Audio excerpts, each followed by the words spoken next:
The injuries look like those seen in people exposed to poisons like mustard gas. That's how doctors are describing what they see in the lungs of vapors. The chemicals can essentially burn your lungs. Find the truth at BehindTheHaze.com. We're Valley-wide country store. For 100 years, we've been your #1 choice for food, fuel, farm supplies, and just about everything else you could need to get you through your day. We know you work until the job is done, and so do we. For gas on the go, or a little extra to help you get down the road, you can count on us. We are proud to employ your neighbors and to be a cornerstone of your community. We're Valley-wide. Yesterday, today, and tomorrow, we're here for you. At Toyota's National Sales Event, we don't just help you get the perfect vehicle.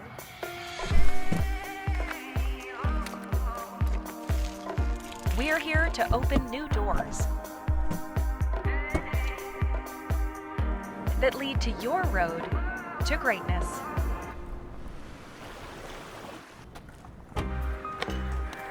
Your journey starts at Toyota's National Sales Event. Toyota, let's go places. I'm Dr. Christine Hahn. I'm an infectious disease doctor, and I'm Idaho's medical director for public health. It's my mission to keep our communities healthy and safe. That's why I believe every Idahoan should get their COVID-19 vaccine. The vaccine's been tested. It's proving to be very safe, and it's the most effective tool we have to stop the spread. Walk into a pharmacy or visit covidvaccine.idaho.gov to find your free COVID-19 vaccine. A hit in the morning, another between class, after school, and more before bed. Vaping sucks you in quick. Not to mention all the chemicals and health problems everyone's talking about. That's why thousands of teens are ready to take back their life their own way with My Life, My Quit. When you sign up with us, you'll get a free and simple quit plan that makes it easier to stop vaping. Visit mylifemyquit.com or text Start My Quit to 36072. We're Valley Agronomics, and if you want to maximize your yields and grow more, the country's best agronomists are here to answer your questions, help you find the right products, and take advantage of the newest technologies. Whether you farm 1,000 acres or you're just starting out, we will be here for everything you need to help your farm grow.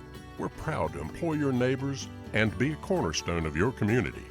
We're Valley Agronomics, and yesterday, today, and tomorrow, we're here for you.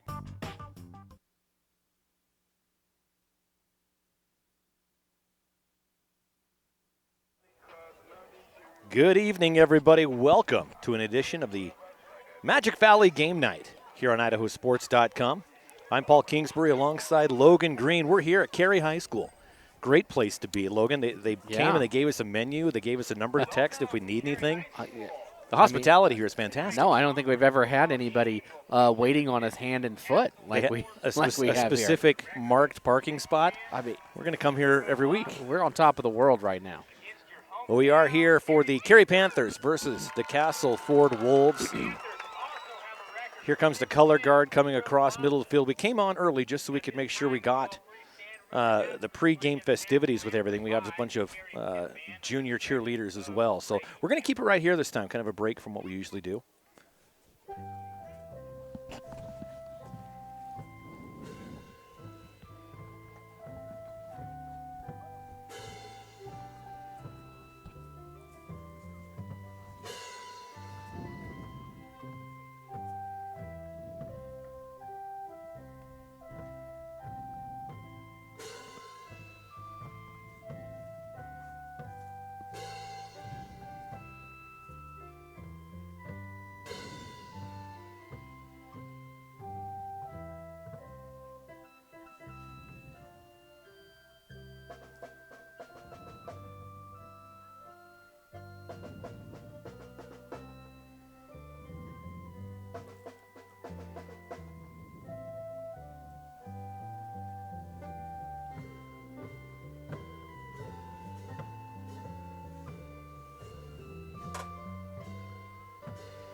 National anthem by the pep band to our right. As the color guard retires the colors at midfield, followed up by the mascot. They got a mascot. I always love seeing that. That's nice. Love seeing that. Well, these teams coming in, end of the season, Logan. We've got one more weekend of games. We're actually scheduled to be here next week with a rematch from the 1AD2 state championship from last year that you and I were both at. You're going to be back here for that one next week, Carey versus Dietrich. We're going to be in Carey 2 weeks in a row. Yeah. And we were talking before the game, and I said, you come here, I'll go there. But after the after the cheeseburgers and stuff, yeah. You're rethinking that, I'm Paul? rethinking that a little bit, I think, yeah. And, you look at the week after that, and you're in playoffs already. And, Right, right. These are two teams that are most likely, barring crazy unforeseen circumstances, are probably going to be the 1 and 2 seed out of District 4 here. Yep. And you got to think that the winner of tonight's game gets that first seed. Yeah, I think there's a lot of people watching this game tonight from all over the state of Idaho in those 8-man ranks. And if they're not watching because they're playing, they'll be watching it later on in the archive. So hello, if it's Saturday to you. But, Castleford coming out this year and really doing a great job this season. Head coach Brian Lowry really rallied the troops, and they've got a great team coming out of Castleford this year. I mean, you always talk about Carey and go, yeah, Carey. Right, They're good. They're always good. And Castleford, I always like seeing those teams that maybe have struggled over the years due to numbers, due to different factors, come out and put together a team that really raises people's eyebrows and goes, wow, they're good. Right. And, there's a lot of teams we cover pretty consistently over over the season. And it's no slight that we, haven't been at Castleford lately, but we're glad to see them here, and there's nothing better to us to see a team like you mentioned that maybe hasn't been there in years past to be there this year. You can kind of see that sign the cheerleaders are holding up. Get your popcorn. We're putting on a show.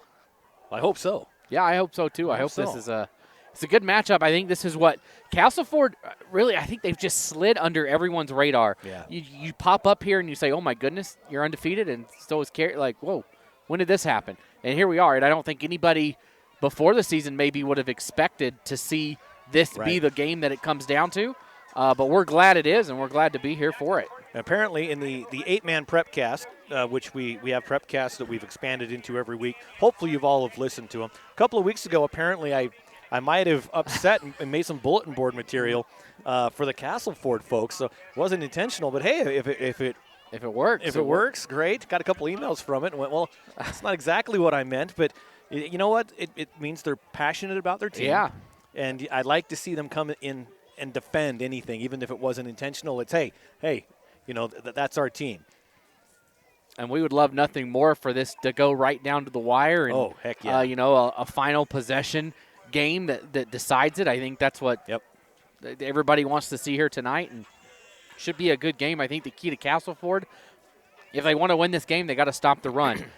Carey just lethal on the ground you have a two-headed monster back there with Connor Simpson, and then you also, if he's out, you just put in Colton Larna. Right. I did a game a couple weeks ago at Wilder, and they both, they at least both had 3 touchdowns. I think Connor had 4 in that game when Colton had 3. But they are a threat, and I don't exaggerate when I say that, to score every time they touch the ball. Connor Simpson just is so fast, and he hits the edge just right.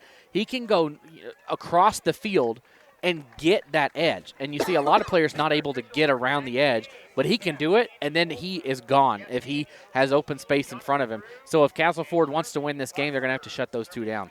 Connor Simpson, 5'3", 150.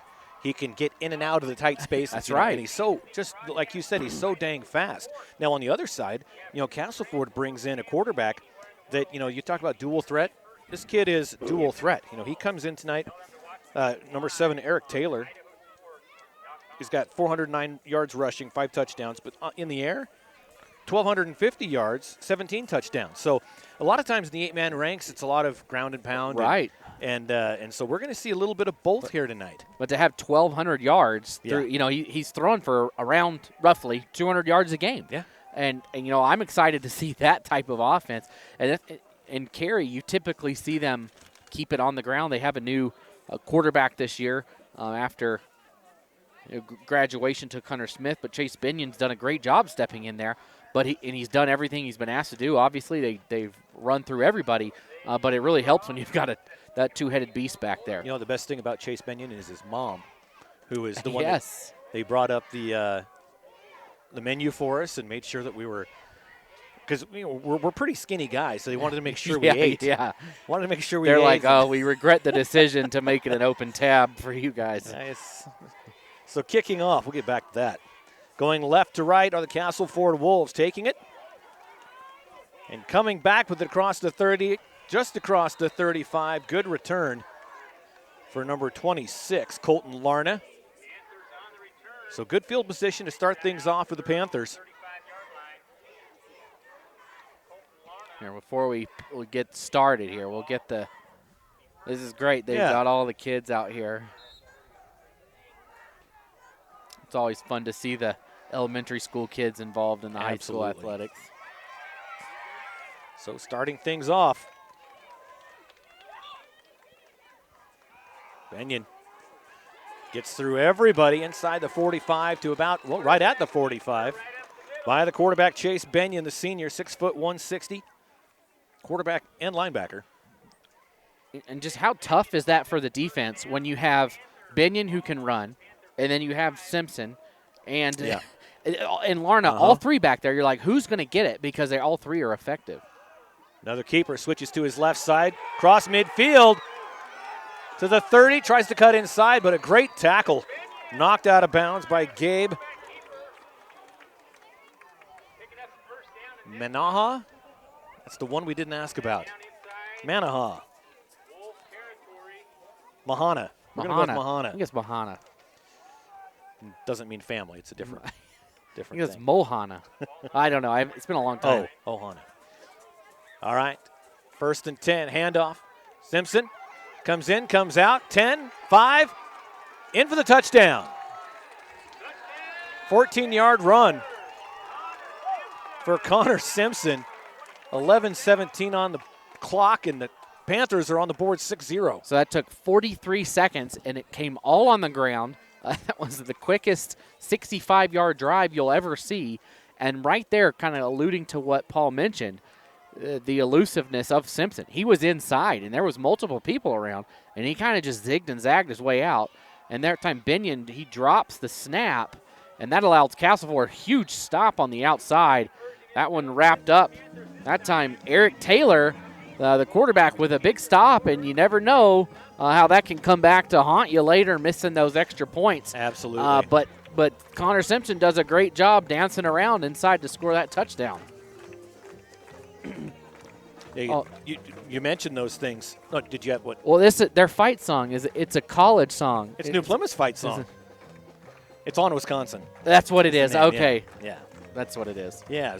I grew up singing this.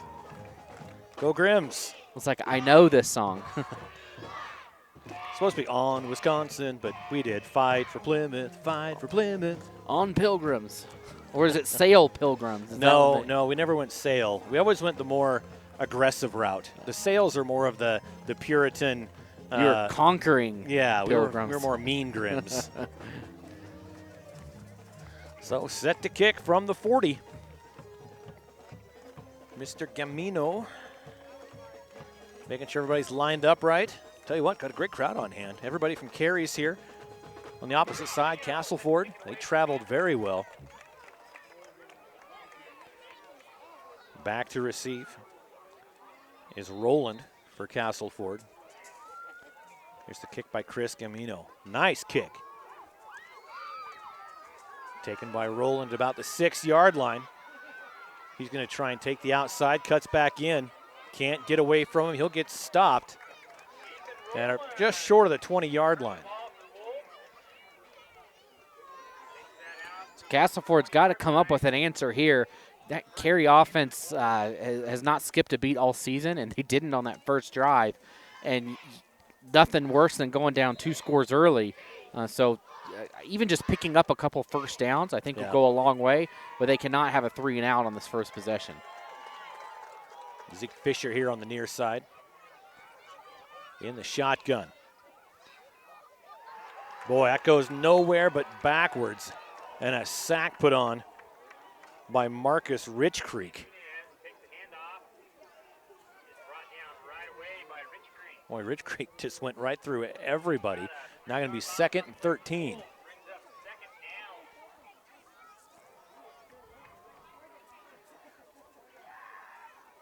That's the thing with this Carey Panther team. They're quick on offense and they're quick on defense. I mean, you see Simpson out here as an outside linebacker. Well, he forced probably 2 or 3 fumbles in that game against Wilder. Yeah, he's so small. He can go wrap up around the ankles, and he just does a great job at tackling.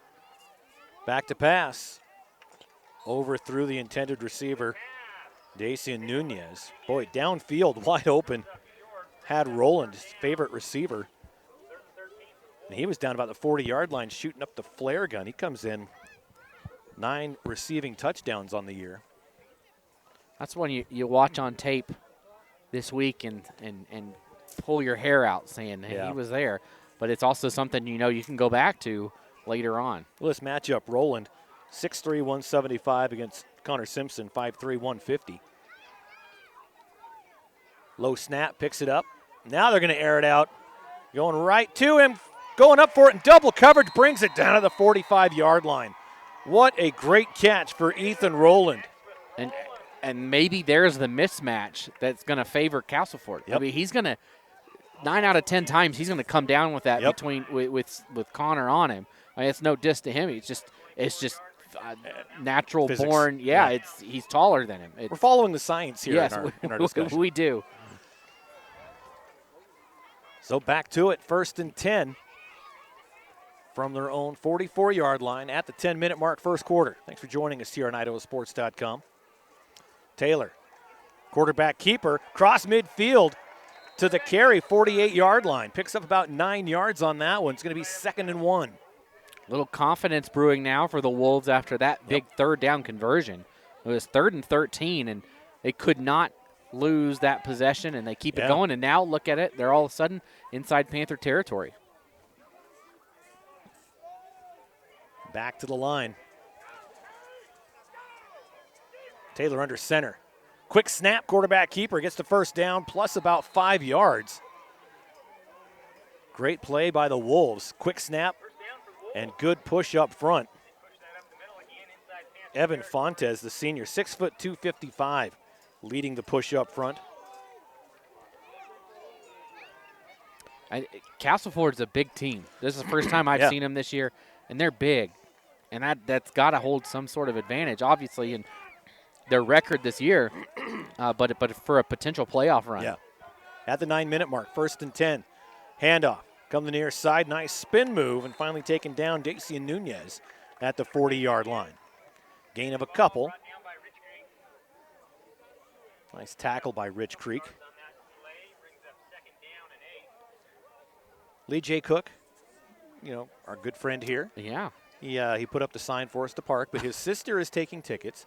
His brother is the PA announcer. That's a family affair. It's a family affair here. Like you said, I like the band here. They're playing like these electric pianos. Yeah. And it's kind of a cool sound. Takes me back to the 80s. 8:20 on the clock, first quarter. Under center, hands it off. Able to gain about a yard on that. Nice carry by Gabe. My brain will not let me pronounce this. Mahana. Thank you. And he did a great job. He was stopped in the backfield. I thought he was going to lose a yard or two, but he spun to the right just enough. And, hey, better than nothing is picking up a yard. Yep, planted that left foot, did a nice pivot move. Clock running, 6:50. And that's another thing. I'm sure Castleford wants to just eat up as much clock as possible. Yeah. Keep it out of Carey's hands. Receiver on the outside. Keep an eye on Roland. Instead, they give it up, a pass.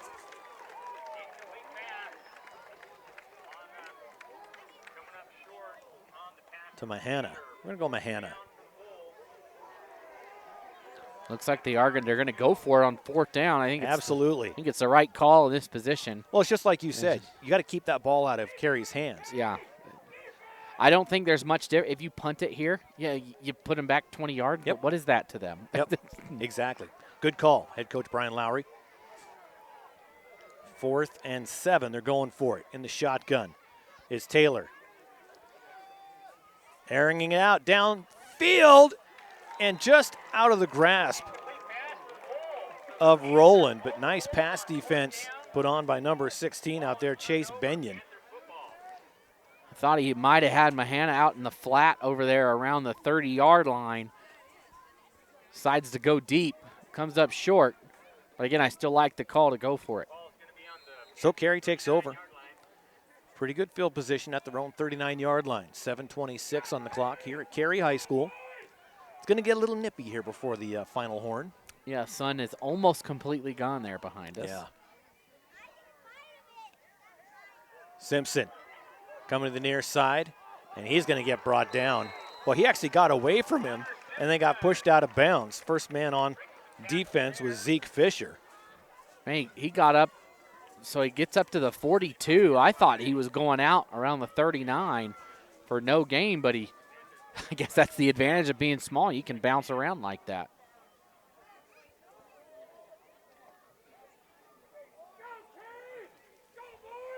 Say hi to Mr. Will Henneke. Follow him at Idaho 8-Man on Twitter. Snap, hits the ground, picks it up near the first down. They're going to give him a pretty good spot, but I think he's still going to be just a little bit short. Chase Benyon dropped the, wasn't able to field the snap cleanly. They gave him the first down. Officials in a generous mood tonight. 1st and 10 for the Panthers at their own 49. This drive already taken longer than the last one for Carey. Well, let's see. I mean, 42 seconds, 43 seconds. Let's see if they just give it to Connor here. And nope, they pass it, or they kick it out to Larna. Larna takes it to the outside. He had one man to beat. He couldn't do it. Tackled from behind by Ethan Rowland, saving the touchdown. About a 30-yard run, maybe close to 40 on that. I guess it's inside the 10, so 1st and goal from the 9-yard line. Got Simpson on the right side. Larna on the left. Benyon under center.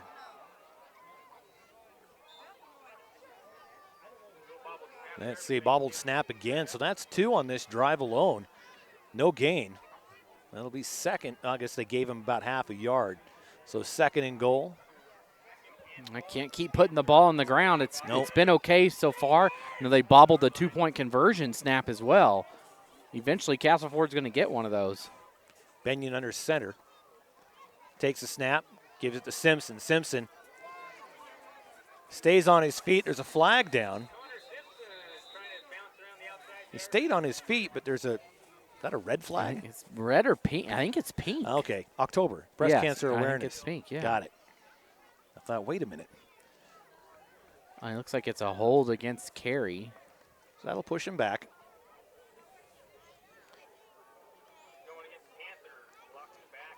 There was a block in the back. Yeah. Can't do that in organized football. No. I mean, you can. You just. On the 17-yard line. So 2nd and goal now from what I'm seeing is the 17-yard line. Benyon under center. Simpson to his right. They're going to pass. Airing it out into the end zone. It's up and incomplete. Nice defense by the Wolves. Trying to get a number on. Oh, that's number 77. Mahana. Yeah, he just goes up, knocks it down. Had a good chance to intercept it, but just as good to knock it down. Bring up 3rd and long for Carey, and this is exactly what Castleford probably dreamed about when it was 1st and goal inside the 5. After a big, long run, the defense really stepped up. Here's Simpson. Simpson brought down on 3rd down. Not much of a gain at all. Wiggins brings him down for Castleford, and And that was a play. It was a misdirection. Binion went right, and Connor Simpson was coming left, and Binion kept it coming around and gives it to Simpson. Faked me out at first, but Wiggins did a great job at recognizing that the play was not on the other side, and he needed to wrap up, and he brings him down, brings up 4th and goal. Wiggins, 60 tackles on the season. Watch him on defense. Binion rolls to his right, steps through. Gets taken down from behind, just short of the goal line at about the 5. Nice decision by the quarterback. Kind of opened up for him inside. But it's going to be Castleford football deep in their own territory. Well, what a stop by the Wolves. Yeah. They came up short, and I don't know how many defensive stops have come against Carey this season. Probably not many. Not many. And probably not early in this point in the game. So Castleford, great job coming up there. They were aided by the holding call, but they had stopped the play anyways when there was the hold.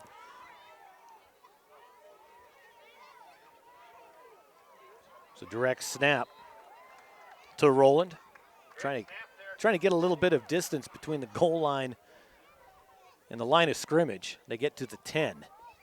And that snap came out fast. I was a little worried that he was going to miss it one way or the other, but he gets a hold of it.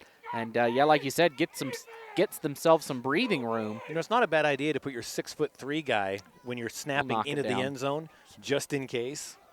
He could knock that thing down. And they're sticking with him back there. So all spread out. 2 receivers on each side. Sticking with him. Stays on the ground, rolls to his left, tucks and runs. Gets pushed out of bounds.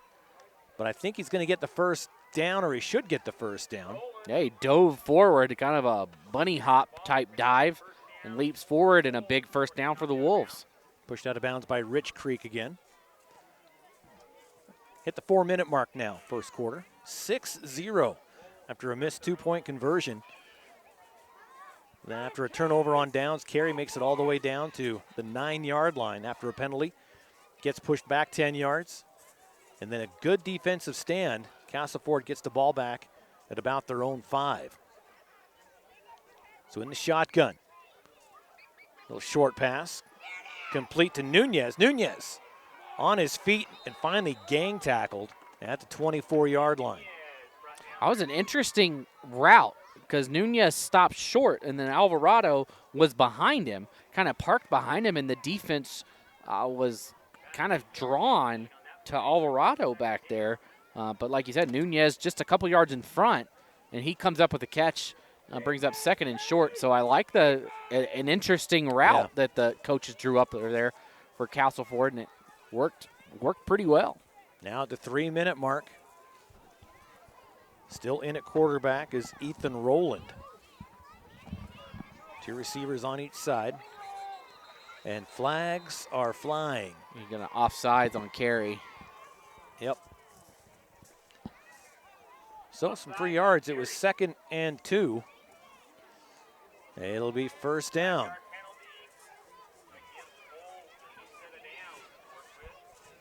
So Castleford moved the ball very well. On the first drive, came up short on a 4th down stop, but this one also moving well, couple first downs. And I think their confidence is going to build as this goes along. Same set. Rolling in the shotgun, takes a snap. Being rushed. There's a completion. So Mahanic gets all the way close to midfield. And a great catch and run.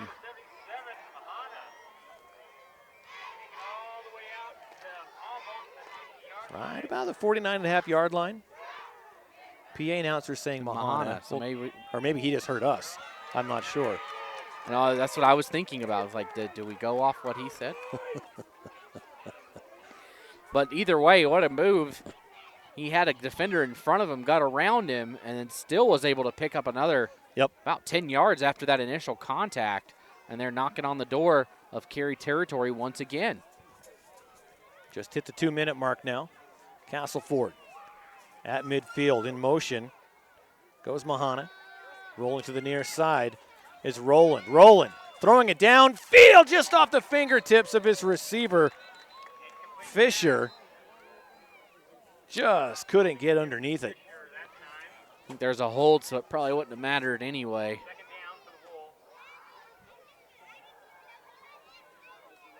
There it is. Oh, hit to the head. Oh, on Castleford. Huh.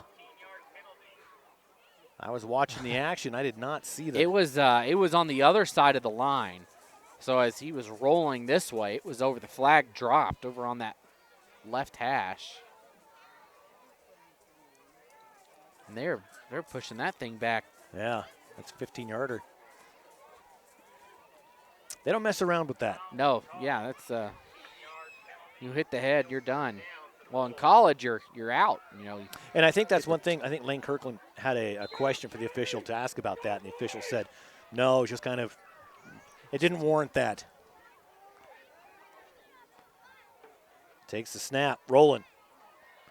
Gets pushed down after he makes the throw, and there's another flag down. I wonder if they're going to hit roughing the passer.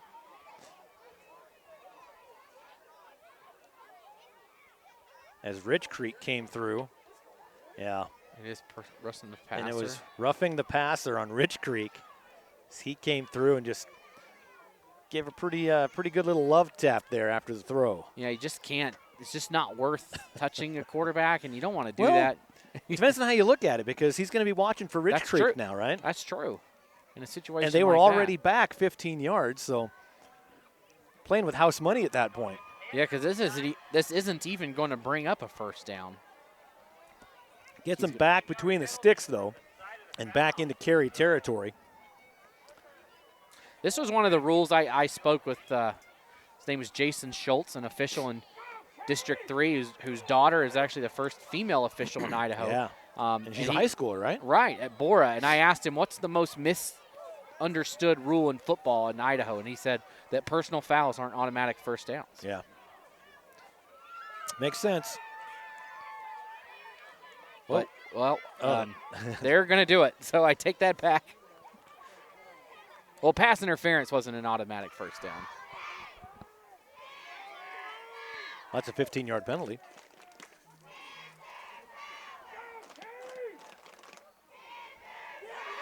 There we go, being chased from behind and taken down for a big loss, but a flag on the play. And Roland not having a good series here. He's back and forth.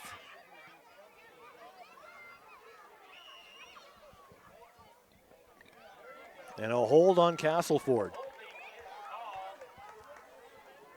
So it's see if they decide to decline it. I think they would be inclined to decline as they lost yardage on the play, take the lost yardage, and lose the down. Yeah, that's what they're discussing right now. Looks like they're going to keep it there. Yep, so they're going to.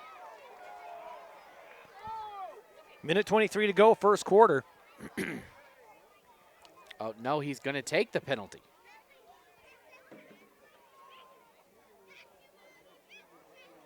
So a 10-yard penalty makes it, let's see, 10, 20, 30, about 30 yards. Yeah, it's about 32. Yeah. So first and 31, 32 yards. And a screen pass to the near side, complete. And a gain of 1 on the pass. Brings up second and 31. Connor Simpson comes in for the tackle, as catch by Nunez.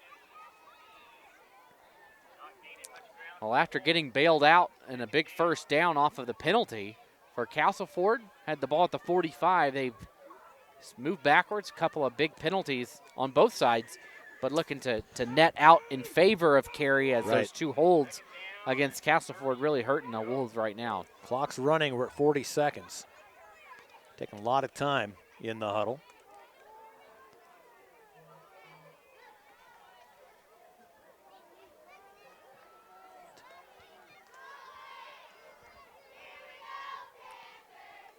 Snaps the ball, tries to take it himself, and he goes nowhere. A loss of another 5 yards. Coming in there. Well, I've got 25 on the roster, but I don't have a 20, or on the field. I don't have a 25 on the roster. We need them to come over, and we'll see the last name. As I think this is going to wrap up the first quarter as the clock now does hit 0. So that'll do it for first quarter of play here from Carey. And Carey leads this one 6-0 after 1. And you got to think, is this the first time they've only put up 6 points in the first quarter? Might be. Hey, Gary Blick Trucking, founded in 1961 and located in Castleford. Gary Blick Trucking is a family-owned and operated business providing both local and over-the-road trucking solutions. They offer refrigerated transportation throughout the western United States, as well as bulk commodity hauling throughout Idaho, Utah, Nevada. Visit GaryBlickTrucking.com for more information, or to start your driving career, apply online. Gary Blick Trucking wants to wish the Castleford boys good luck in tonight's game. Wood River Welding in Bellevue has been locally owned and operated for 70 years, since 1945. They are the place to call for when your machinery, farm equipment, or snowplow needs repaired.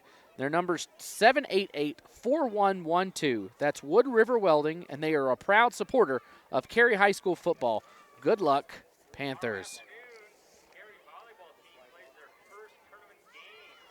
Ireland Bank, they're a proud supporter of Carey Athletics, and they want to wish the players good luck in today's game. Member FDIC, equal housing lender.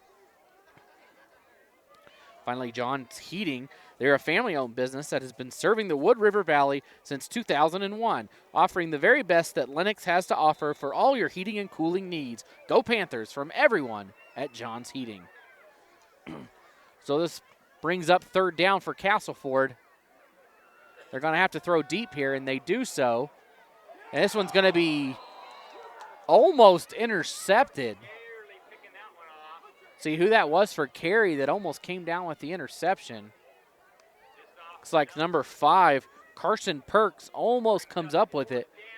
I don't know if they could have got a better punt than that anyways if you're Castleford. But the Wolves are going to be forced to punt right now. Of course, Carey, like I mentioned before the break, consistently scores 40, 50, even 60 points a game.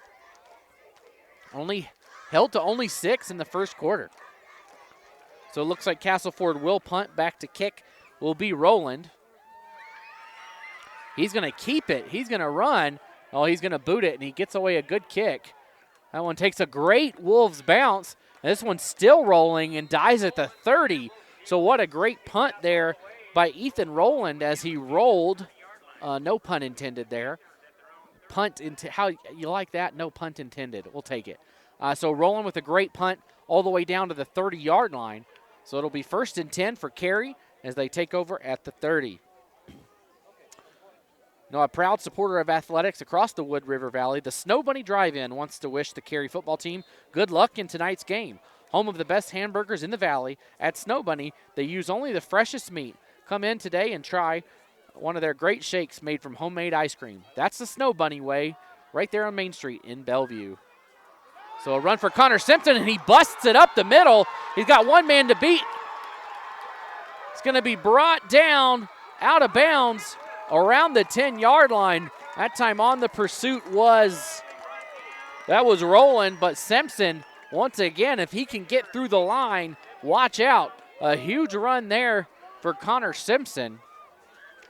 A 60-yard run. They are going to spot that at the 10-yard line. So a big 60-yard run for Simpson sets up 1st and goal just like that for Carey. Simpson will take it again. He's not picking up 60 yards that time. See, that's Larna who takes the handoff up the middle. He picks up about 3 yards, and they'll be spotted at the 2 yards. They'll put it at the 8, bring up 2nd and goal. All right, how's the game going? It's great. You just missed. Connor Simpson busts a 60-yard run up the middle. Always miss the good stuff. But the good news is that we have audio for the Coeur d'Alene Post Falls game. There we go. Yeah, doing a little tech support. We start the second quarter. Carey in good position from the 9-yard line. Turns, hands it off to Simpson. Gain of maybe a yard. I'll bring up 3rd down. The warmest person in this whole facility is the Carey Panther mascot. It's a great day to be a mascot. It right really now. is. It really is. Taking some time. Now the officials are talking and pointing at one of the Castleford players. Not sure if there's an equipment issue.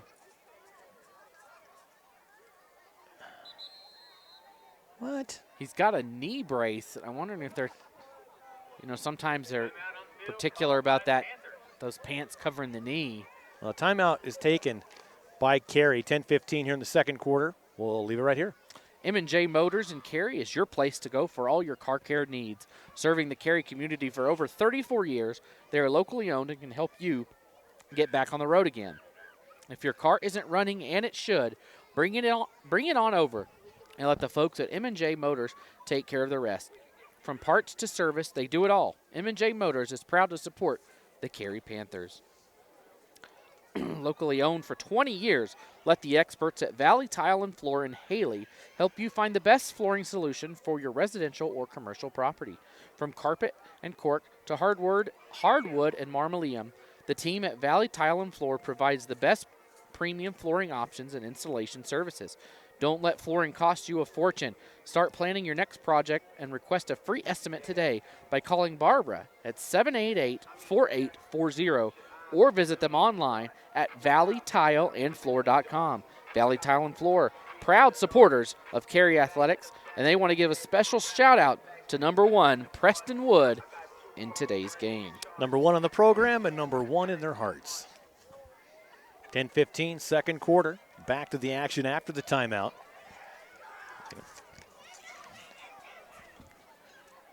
Third down. That's 3rd and goal from about the 7-yard line. Rolling out, looking to pass. Caught at the 5, and boy, just leveled out of bounds. That was the big guy, Wiggins. Nice catch. Trying to look at his jersey. That Quillen or Perks? That was Perks. It was Perks, yeah. His jersey was bunched up. So Carson Perks. Yeah, that was a big hit. That was a big hit. You might not see a bigger hit around the state tonight. That was the 8-man football is just as fast as any other level. That's not a hit. I wouldn't have got up from that. I just there's an ambulance back there. Just take me now. Just kind of push me off to the side. I'll die. 4th and goal from the 4. Carey looking to pad this lead a little bit to Simpson. Simpson into the end zone, touchdown. 4-yard rushing touchdown by Connor Simpson. The huge second effort to get through that first contact as he was touched around the 1-yard line. Was able to fight through it and get through. And a big second 2-point conversion of the game for Carey. The first one came up short. You don't want to come up short on 2 in a row. Last time there was a bobbled snap and Binion tried to roll with it, and I ended up losing yards. So right in the middle of the field. Well, low snap goes between his legs. Picks it up, rush from behind. It's a free pass, might as well throw it back of the end zone, up off of his shoulder pads. Perks couldn't come down with it. So at 10:04, your score 12-0 in Carey. We're going to step aside, take a quick break. You're watching Magic Valley Game Night, presented by Mountain West Bank. We'll be right back.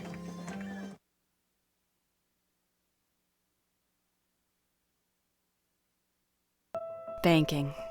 Maybe you enjoy the person-to-person attention you get going to your bank. Maybe you enjoy the convenience of banking from home sweet home. Or maybe you like the flexibility of paying your bills, applying for a loan, or talking to your personal banking person from wherever fits your fancy. Then definitely, you should bank at Mountain West Bank. Member FDIC. The easy, convenient, any way you want to bank. It's time to start planning for back to school. That's why I got my kids vaccinated for COVID-19. Kids 12 and older can get vaccinated. The vaccines have been researched and tested. They're safe and they work. And I hope everyone will choose to get vaccinated too. All right, welcome back to Carey High School. After the touchdown, 12-0 Carey.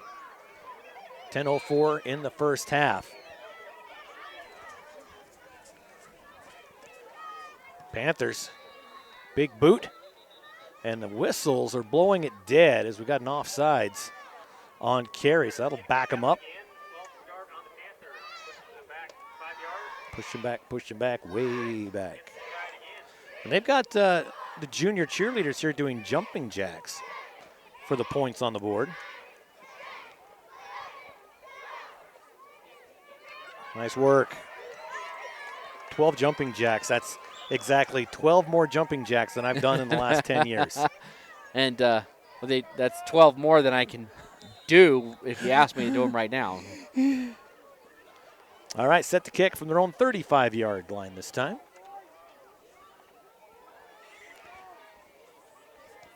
Camino's just got such a great leg on him.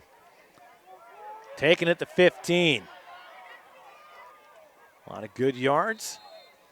Gets it to the 30, right about the 34-yard line. Nice return by Roland. Roland is earning his money here tonight.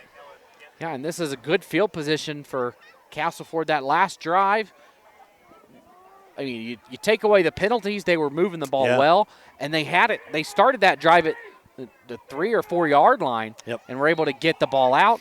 This time, great field position at the 35. It really was the penalties. Clean up those penalties. You know, we could be looking at, a tie game or possibly Castleford up by 2. And has Carey trailed this year? I'm going to say no.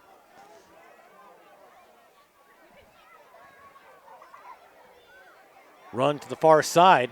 Gets to the 40. It's great vision as he was coming here to the near side, cuts it back.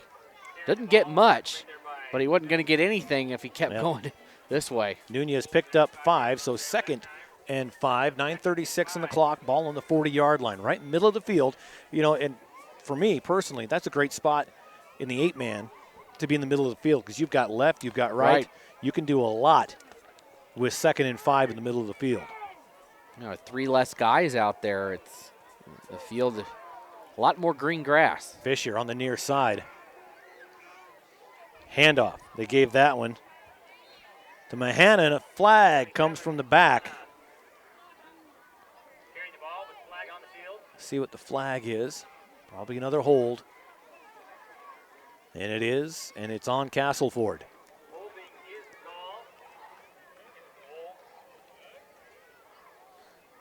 They can't afford to do this. This is not in a game like this. No, with everybody watching, implications of it. Got to clean it up, and you have to clean it up before you're in too big of a hole against the Carey Panther team. You can make mistakes against some teams and recover from them, but against Carey, you're going to have to play essentially a perfect game. Yeah. There's still time to recover, but they can't do that much more. Crash Taylor now on the near side at receiver. Takes a snap, quarterback going to keep it. Comes back inside. Another nice run, gets back inside the sticks, across the 35-yard line to about the 36. 8:45 on the clock, second quarter.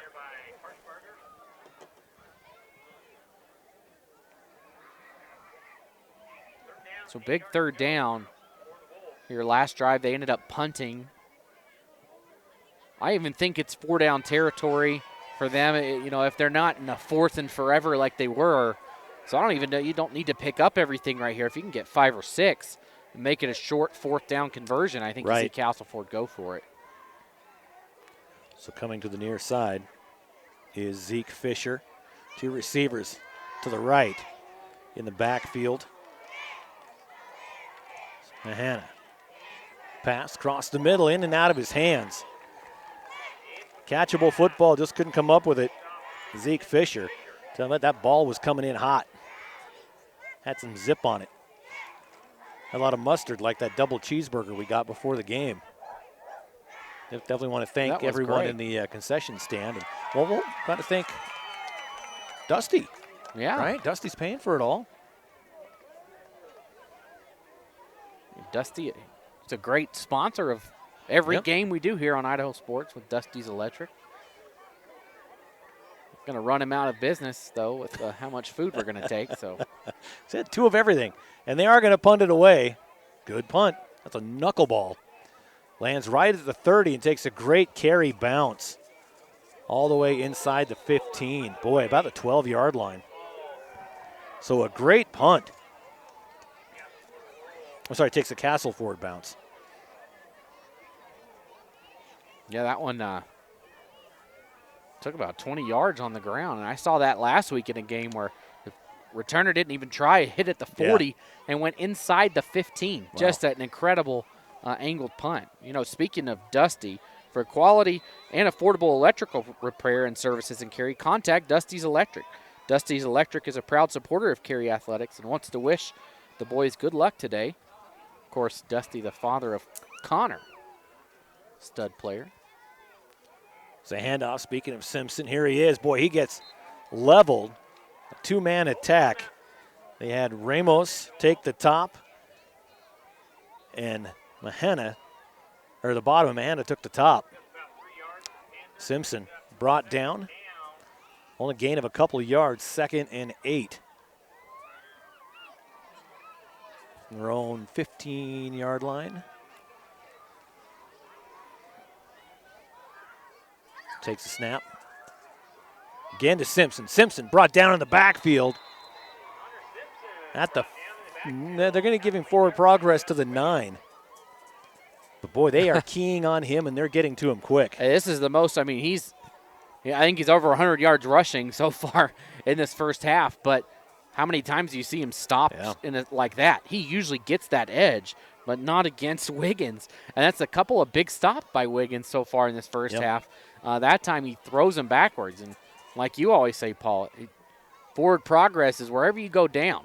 If Wiggins picks him up and carries him back, I say that's where he should be down. If he throws him out of the back of the end zone, we call it a safety. Exactly right. And in the end zone, he's going to have to pass out of it, gets back out. A lot of room to run in front of him before he gets hit hard. Boy, you just saw that. Chase Benyon takes a big hit at the hands. Gave Mahana. It's like when a train leaves the station in New York and a train leaves the station in Chicago, they meet head on at the 20-yard line. 4th and 4. Well, you just saw that coming too. I mean, he was coming from, there was a train coming from Chicago, Pittsburgh, New York. They were Boston. They all just collided. Everybody. 6 minutes to go in the first half. 12-0. Carey. And now Carey's going to punt away, and it's blocked. Ball's blocked, and it's picked up by Carey. Benyon gets it to the 20, so a gain of nothing because he gets it back. Actually, no, they're going to be close.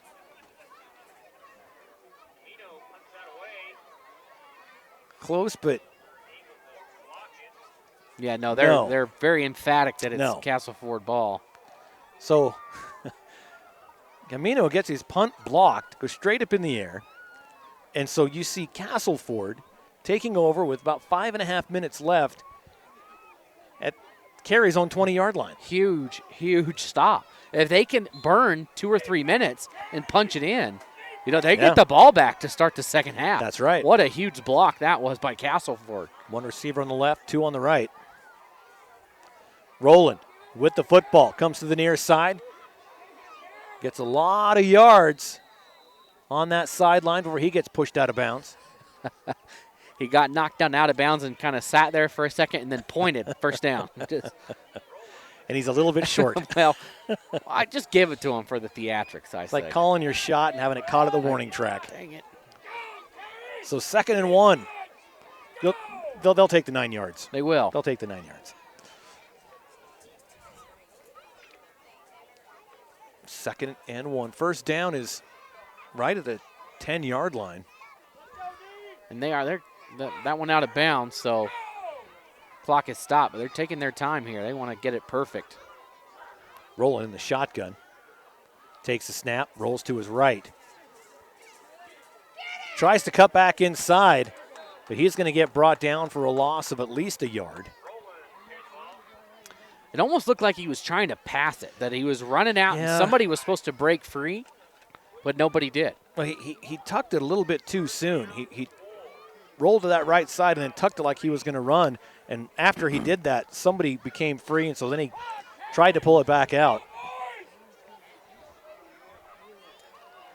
And I think it's important for them to know or, realize here, you don't need that touchdown. You just need 3 yards. 3rd and 3. Run up the middle. Looks like he got it. And he does. So it'll be 1st and 10 from the 8-yard line. I think you could almost feel the tenseness of the Carey fans over here. They're not used to this. And that's a legitimate, not a dig. They're used to running through teams. Yeah. I mean, Wilder was running clock the whole second half. Ethan Rowland, the shotgun.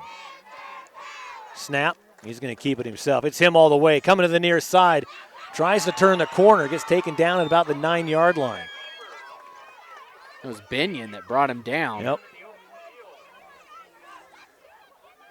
Nobody really able to gain advantage on the edges so far tonight. Yeah. I mentioned that Castleford needed to shut down the edge, but then Carey's doing a great job themselves at shutting it down. Binion and Larna tag team that one at the 4-minute mark. 2nd and goal from the 9-yard line. It smells like football out here. It does, it's cold, and there's a little bit of wood burning out there. This is what you miss when it's still 85 degrees outside at 8 o'clock. But this is perfect right now. Last time I was here was last year, and there were no fans. It was senior night and no fans. Takes a snap, pitches it back to Nunez. Boy, Nunez thought he had something, but he did not. Tried to cut it back inside, and it's a loss of yards. 3rd and goal from about almost the 12-yard line. And a timeout taken by Castleford. They want to talk this over. They've been in scoring position a couple times now and just not able to punch it in. Yeah, I mean, this is a couple plays away from this being tied at this moment and maybe Castleford going in to take the lead right now. But right now they'd like to just cut it in half or make it 12-8 before they head into halftime, as they do get that kickoff to start the second half. And Carey, there's a lot of good at being as good as they are and blowing people out, but they haven't had the chance to play in a tight game. Yeah. Or play a game where there's more on that you have to grind out that second half.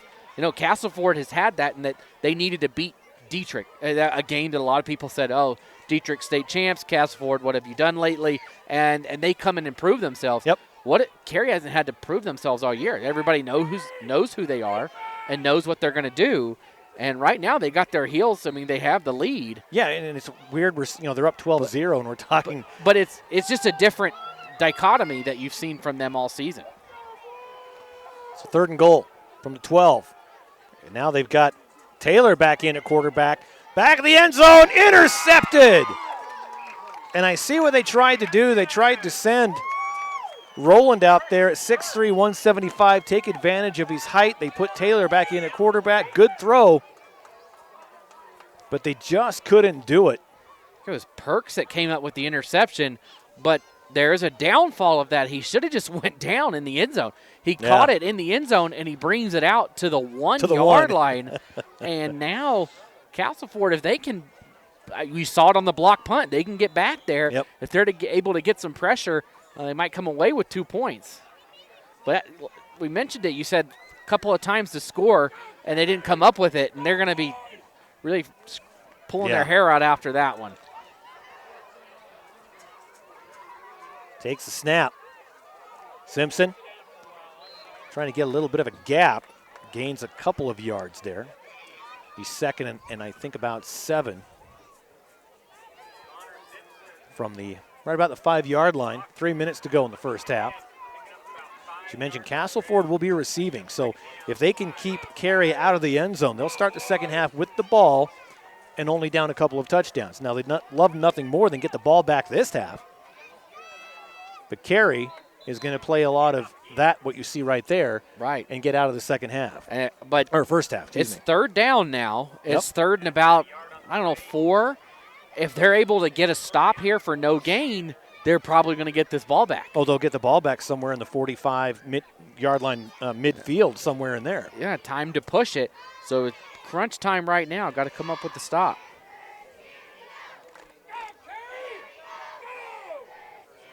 Clock running, 2 minutes, 10 seconds now. Ireland Bank's a proud sponsor of Carey Athletics. Want to wish the players good luck in tonight's game. Member FDIC, equal housing lender. We passed Ireland Bank on the way here, right on Main Street. Here it is, third down. Simpson again gets the first down. That'll move the chains and give him a fresh set of downs with 1:52 on the clock. Right at the 15-yard line. That first down pretty much seals up the chance for Carey to run out the clock, whether they score or not. Yeah. Clock's running, 1:40. Little pitch out. Shoots the gap. Brought down a gain of about 2. That was Larna. Benyon comes to the sideline, gets the call. So 2nd and 8. 1.5 minutes to play in the first. I want to thank M&J Motors, John's Heating, Ireland Bank we just talked about, Snow Bunny Drive-In, and a flag at the snap, and it's going to be on Carey. Let's see, I spoke too soon. Still time now. I spoke too soon last week when I did the Middleton Emmett game, and I just unbelievable. Middleton should have taken a knee. They ended up fumbling and losing the game on the last play. I started talking about how everything was going to set up for next, everybody's they're tied at the standings, and then they fumble with 20 seconds left when they didn't even need to be running the ball. So it was really your fault. It was I shouldn't have said anything. And well, if you're an Emmett Husky fan, they're great. Yeah. Oh, keep talking bad about us, Logan. 2nd and 13. Oh, no. And a high snap, and it went out of the back of the end zone. A safety. Look at that. And Castleford is on the board. So I take everything back. They're going to get the ball back with points. Just what an incredible hold there. I mean, that's a mental error on Carey, but if you're Castleford, you take it. You've had so many chances down there. You got to take what you can get. And 12-2 now. As that snap goes over the head of Benyon, and a little quietness has come over the crowd here at Carey. Yeah. As now Castleford's going to get the ball back. They did burn a timeout, so I'm anxious to see how this shakes up. They're going to have time to potentially score, but they're going to have to do it through the air. But we know they can do it. And the kickoff after a safety, of course, is further back. Will be coming from the 25. Look at that. They could, theoretically, in 50.8 seconds, they could be down 2 points going in the locker room, getting the ball back. This has been a great first half.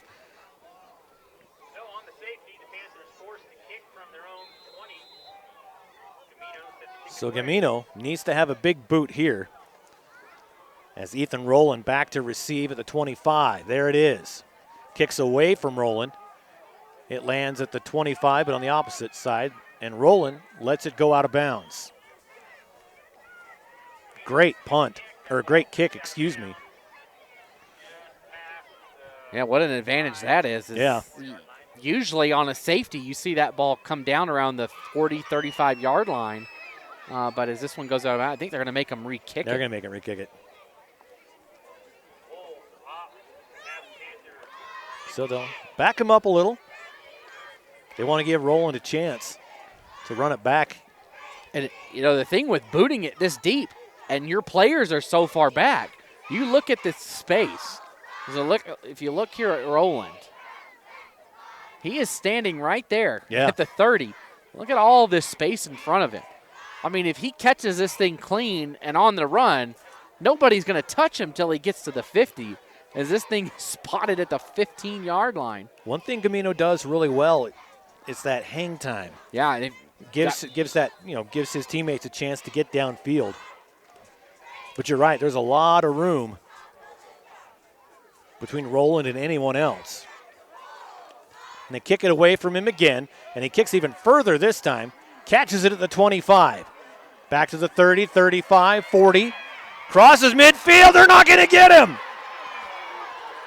Rowland one man to beat, and he does. Touchdown. Castleford, I'm scanning the field for flags. Oh, my goodness. I don't see it. Touchdown stands. 12-8, excuse me. Unbelievable. Oh, my goodness. So a safety and a touchdown in a span. This game turned just like that. We were talking about Carey running out the clock, and now there's a chance that this will be a 2-point game after the 2-point conversion. At about a minute 30-ish, 36, we talked about, well, they're now at a point where they can just run the clock out after they got that first down. Yeah. And here we are. Like you said, 36.9 seconds. I'm happy I'm wrong. This is turned. This completely turned. And like I said, with all the space, that gave him time to get a full head of steam going by the time he hit the blockers around the 45-yard line. And then by that time, the gaps were set, and he just read them perfectly. He's such a big kid as well. He's got a tight end body, 6'3", 175. They're just going to bounce off of him. Taylor fakes the run, passes it over the top to a wide open roll. And open as Denny's in the end zone. 2-point conversion, good.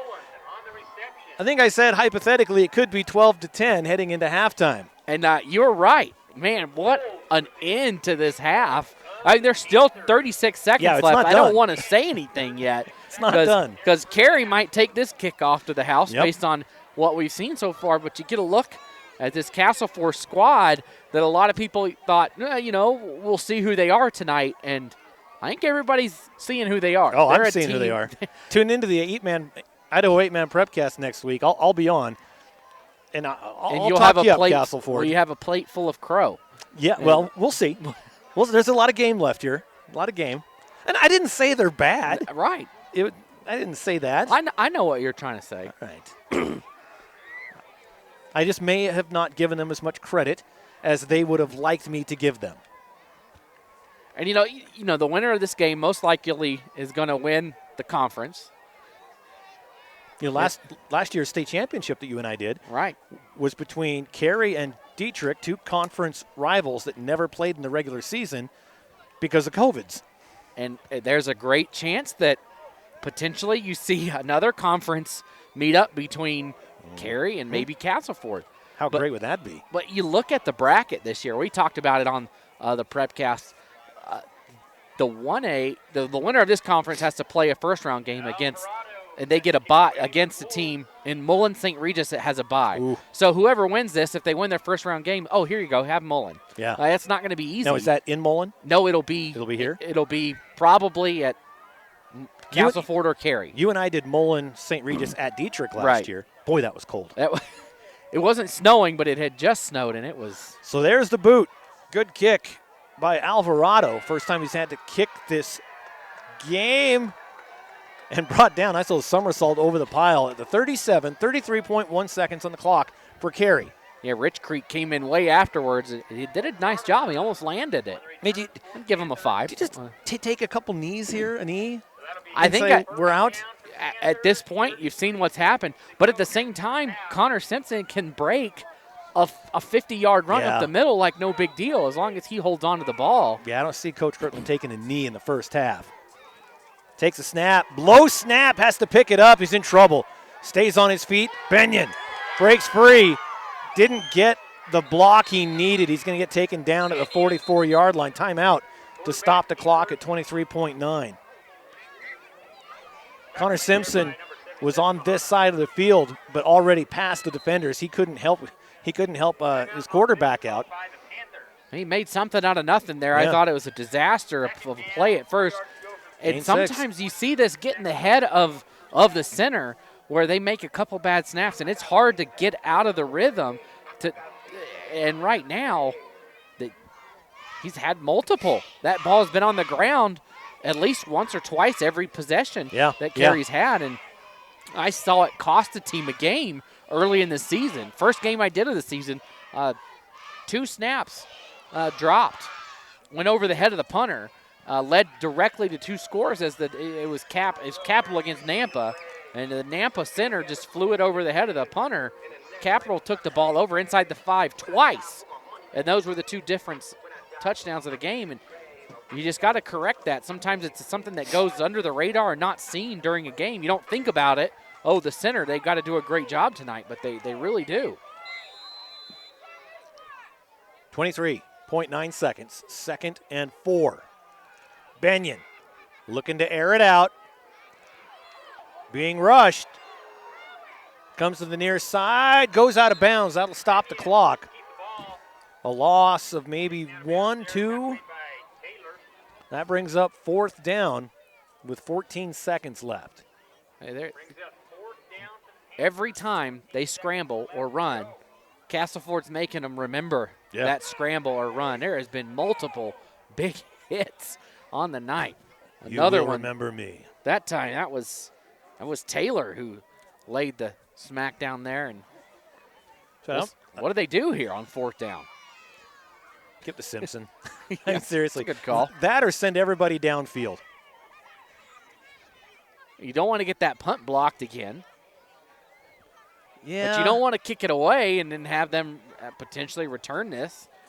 Looks like they are going to punt. I think Lane Kirtland has a little Coach Shepard in him and has a little trick play back there. Gamino. Nope, they're going to punt. And a good high punt again. Clock starts. Fair catch called. It goes through his hands. It's a live ball. And luckily recovered by Castleford. You call for that fair catch that late in the punt. That's dangerous. You kind of lose sight of the ball just for a second. So at 3.7, Castleford has the ball at their own 15-yard line. I think that's one. He comes over and Coach says, don't catch that. There's 3 seconds left. The clock's going to expire. Yep. Don't catch that. Don't even just go away from it. That time they're bailed out. Luckily, Castleford able to fall on it. If you're a Castleford fan, luckily he falls on it. But you know what happens here with the bad snap? We've seen it before. 3.7. They're going to try for something. They hand it off. Who almost broke through. Coming through was Mahana, and he almost broke through. But a crazy first half finally comes to an end. 12-10, Carey. Castleford will be receiving to start the second half. We're going to step aside, catch our breath. We'll be back on IdahoSports.com. It's time to start planning for back to school. That's why I got my kids vaccinated for COVID-19, so they can be protected from COVID when they're back in the classroom. Kids 12 and older can get vaccinated. The vaccines have been researched and tested. They're safe and they work. Getting vaccinated was quick and easy. You can walk into a pharmacy to get one. We got our COVID-19 vaccine, and I hope everyone will choose to get vaccinated too. Get a free COVID-19 vaccine today. Find a location near you at covidvaccine.idaho.gov. At Toyota's national sales event, we don't just help you get the perfect vehicle.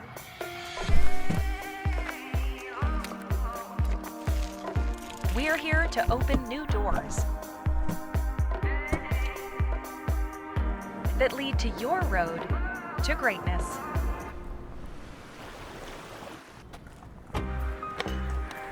Your journey starts at Toyota's national sales event. Toyota, let's go places. Ads like this keep popping up, but I see through the hype because those vape clouds people claim are just water vapor contain as many as 31 different chemicals, like formaldehyde, the stuff they preserve dead bodies with. And while the flavors sound all harmless, we still have no idea what these ingredients could be doing to our bodies. But I already see vaping for exactly what it is. Get the real facts at BehindTheHaze.com. We're Valley-wide Country Store. For 100 years, we've been your #1 choice for food, fuel, farm supplies, and just about everything else you could need to get you through your day. We know you work until the job is done, and so do we. For gas on the go, or a little extra to help you get down the road, you can count on us. We are proud to employ your neighbors and to be a cornerstone of your community. We're Valley-wide. Yesterday, today, and tomorrow, we're here for you. A hit in the morning, another between class, after school, and more before bed. Vaping sucks you in quick. Not to mention all the chemicals and health problems everyone's talking about. That's why thousands of teens are ready to take back their life their own way with My Life, My Quit. When you sign up with us, you'll get a free and simple quit plan that makes it easier to stop vaping. Visit mylifemyquit.com or text StartMyQuit to 36072. We're Valley Agronomics, and if you want to maximize your yields and grow more, the country's best agronomists are here to answer your questions, help you find the right products, and take advantage of the newest technologies. Whether you farm 1,000 acres or you're just starting out, we will be here for everything you need to help your farm grow. We're proud to employ your neighbors and be a cornerstone of your community. We're Valley Agronomics, and yesterday, today, and tomorrow, we're here for you. At ICCU, to make a difference, it takes just one connection. A friendly face, an open ear, a helping hand. And then something amazing happens. We find out that we're better together. This is what Idaho Central does in our communities every day. We help our members with the small things and big dreams. This is what believing in you is all about. Idaho Central Credit Union, looking after your daily balance. I decided to get vaccinated because I wanted to protect myself and my family and my customers from COVID-19. When I went to get my COVID-19 vaccine, it was an easy process, it's readily available. Since I got vaccinated, I'm confident I'm protected against the COVID-19 virus. My life has returned to business as usual.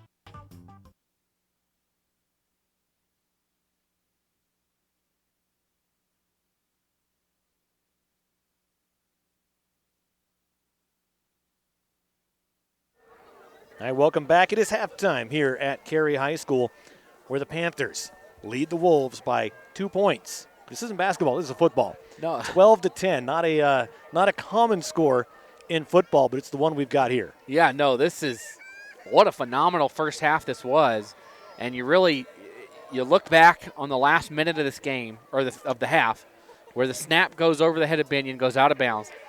And then the heads-up decision, for the 2 points, to make Carey re-kick. Carey kicks off from the 25-yard line. Ball goes out of bounds. Yep. And Castleford says, well, let's do that again.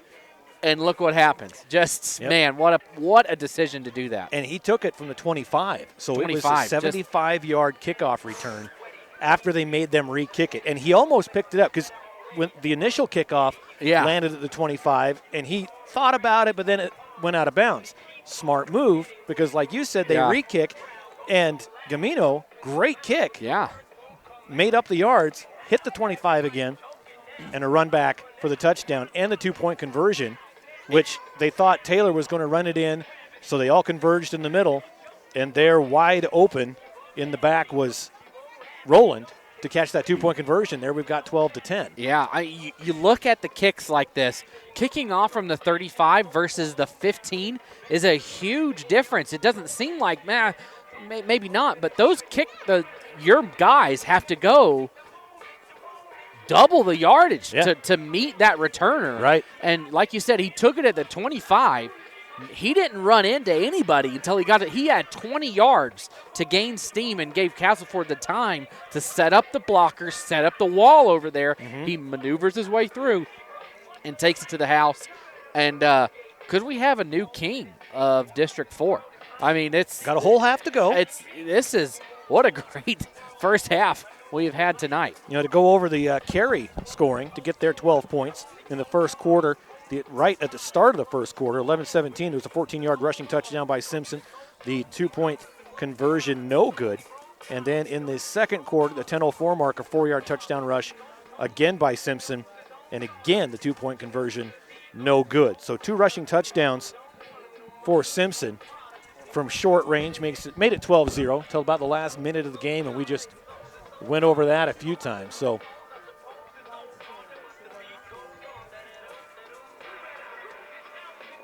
we got a happy birthday. We'll do it now. Happy birthday to Dacian from his sister Savannah.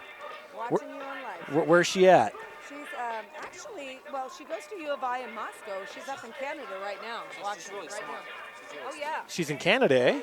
All right. Well, visiting family up there, but she has a special message. Well, happy birthday, Dacian. 18th birthday today. 18th birthday. Crazy, huh? Did you guys do something like that? We just did. We're live. What? Yeah. I'm standing here next to Dacian's mom. Yeah, we're live. You know what? Here. You say hi to your daughter. Hi, Savannah. I love you. That came from Mom much better than it would have come from me. It did. It would have been a little creepy coming from you, Paul. So I've been accused of worse. It's all right. So a great first half. We're really looking forward to the second half. Before we do want to thank some of these local sponsors making this webcast possible. Of course, Wood River Welding in Bellevue has been locally owned and operated for 70 years. Since 1945, they are the place to call when your machinery, farm equipment, or snowplow needs repaired. 788-4112, that's the phone number. Wood River Welding, proud supporter of Carey High School football. Good luck, Panthers.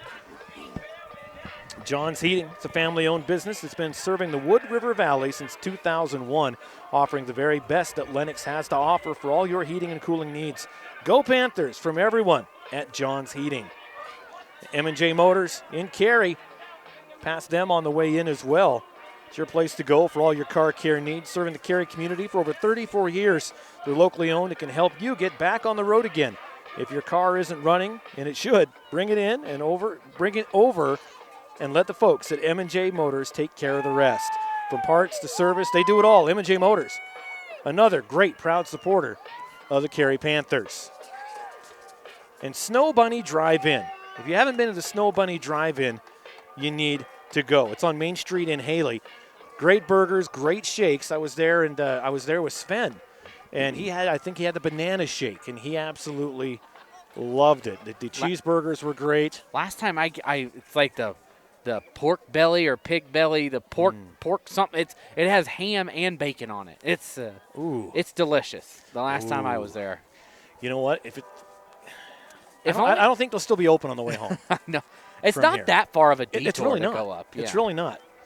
But they are a proud supporter of athletics across the Wood River Valley. Snow Bunny Drive-In. They want to wish the Carey football team good luck tonight. It's home of the best hamburgers in the valley at the Snow Bunny. They use only the freshest meat. And come try one of their great shakes made from homemade ice cream, like the banana shake.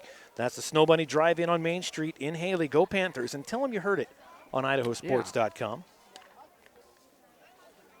Gary Blick Trucking, Wood River Welding, Valley Tile and Floor, Dusty's Electric. Got to thank Dusty again for it's his tab at the concession stand. So, well, just call in if you're here. Well, I'm on Dusty's tab. Just say I'm with Idaho Sports. Yeah, they'll never know. And it's on, so Dusty gets a bill for like $2,000. He's going to go, like, wow, man. Wow, we did great at the concession stand tonight. Ran out of food. Thanks, Dusty. Tell you what, a great field here at Carey. A lot of 8-man fields. They've got older lights, and sometimes they have to play in the afternoon because they don't have lights. This is a very well-lit field. Yeah. It's a great lighting system here, and they can play these night games, which is fantastic. We were at Butte County a couple of weeks ago.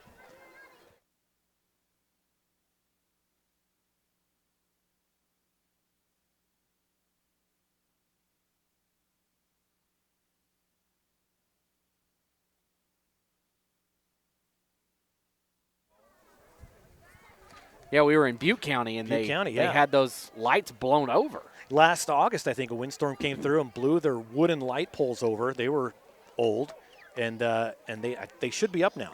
They said they were going to have them up by this week. And, they big cement steel poles going in. If the wind blows them over, there's a lot more to worry about than just a downed power line. I'm looking around the state right now, just at some scores. I'm seeing Homedale up on Weiser 14-0. That's in 3A. And I picked Weiser in that game. That is Homedale. Homedale's like Carey. They are just all. Homedale's been to the state championship 3 years in a row. I think Carey's been. Lost. They've lost all of them. Yeah. Carey's been 3 years in a row, I believe, as well. And they lost 3 years in a row to Sugar Salem. Right. That's rough. There's nothing that they want to see less than Sugar Salem slowly sneaking their way back up into the standings this year in 3A. Just scores I'm randomly seeing across the state. Rocky Mountain up on Meridian 17-13 at halftime. But you mentioned one, Paul. Columbia and Nampa leads Emmett 6-0. That is not a score I ever expected to see tonight. But, you can always check the Friday Night Flash, and I think I'm pulling it up right now to see scores from around the 1A level. Yeah, North Gem whooped up on Mackey 62-0. That's a final. Hagerman beat Meadows Valley 54-20. 1A D2s. No scores coming in from the 1A D1s yet. Got this one, 1 minute left until we kick off the second half. Carey will be kicking off to Castleford. We're going to take a quick break. Be back with the second half kickoff on IdahoSports.com.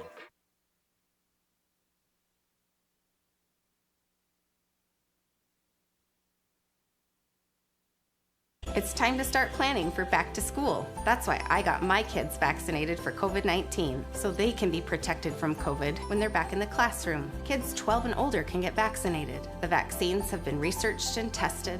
They're safe and they work. Getting vaccinated was quick and easy. You can walk into a pharmacy to get one.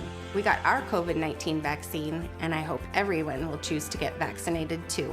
Get a free COVID-19 vaccine today. Find a location near you at covidvaccine.idaho.gov.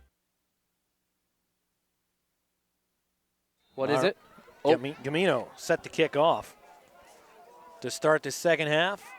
There it is. Another big high kick. Coming back the other way. Nice spin move. Got another couple yards out of it to the 30 by Rowland. They're doing a T-shirt toss down here to wrap up the half, and I wonder if they can throw one up here. Give it to the crowd. Come on, let the crowd have it. We're eating their double cheeseburgers. I think that's enough, right? It would be cool if I had a shirt from every team in the state. I've got a Carey shirt, and I've got a Carey hat. Well, look at you. You're ready to go. They gave it to us last time we came. Castleford, ball's in your court. I love their logo. I really do. I do. It's a great red and blue. It's a great color scheme.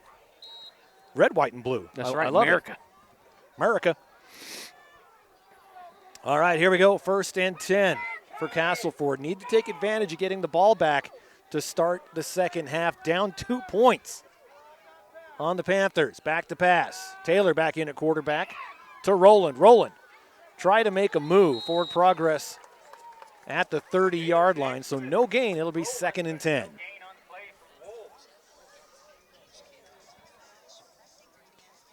And they just need to slowly chip away here. Now they've got a lot of momentum after just what a phenomenal end of that second quarter Castleford had.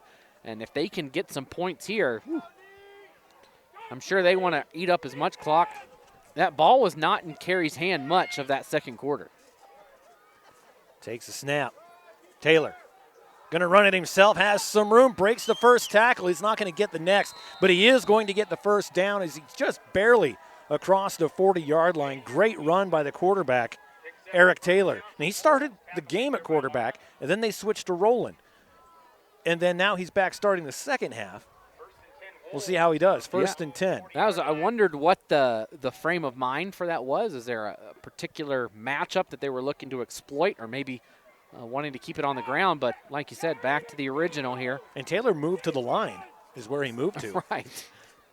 So Taylor in the shotgun. He's got Rowland on the near side. Takes a snap, hands it off. And he's met immediately and dropped. Dacian Nunez, happy birthday, is taken down for about a 4-yard loss. Sister Savannah up in Canada visiting, going to the U of I. You're that close to Canada. Might as well just go. It's not too far. You must be smart to be going to school there. That's just what I heard, that only the elite really go to. That's weird you would say that. I just heard it somewhere.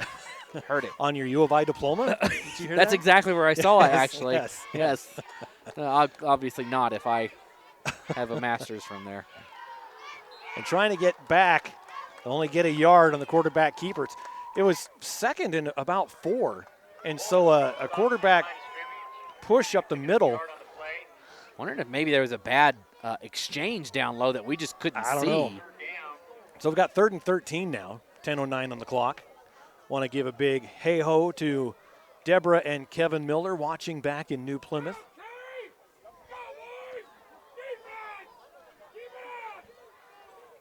In the shotgun.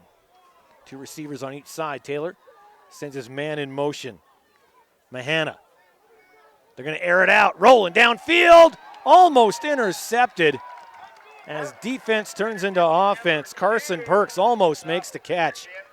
Instead, it falls incomplete, and that brings up 4th and 13. And almost every time you see Castleford lose yardage, those drives are the ones that stall out. And it's usually in that set of downs that stalls out.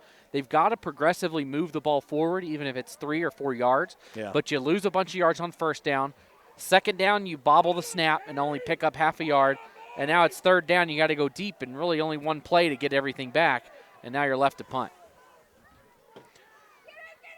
So not able to take advantage of getting the kickoff to start the half. They are going to punt away, but get a good bounce. As it's going to go down to right at the 15-yard line. So what a great punt. That pushes Carey to start their first drive of the second half in their own 15, 9:35 to go on the clock. And they've done this a couple of times. They've pinned Carey deep, and Carey's had to punt. And then you saw, of course, they turn the ball over, and then the ball goes over the head, and they get the ball back. So just great effort in flipping field position. When you don't score, do the next best thing and flip that field. So 1st and 10 for the Panthers. Under center, turns, pitches it out. Here comes Simpson trying to turn on the Jets. Can't go anywhere. Nice tackle made by Mahana.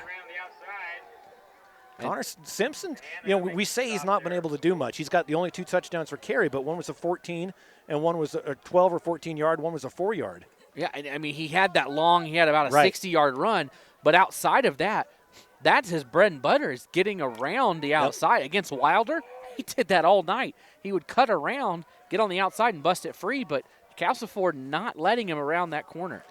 Basically saying, we're going to let somebody else beat us tonight. Another handoff to Simpson. Boy, and brought down by Nunez.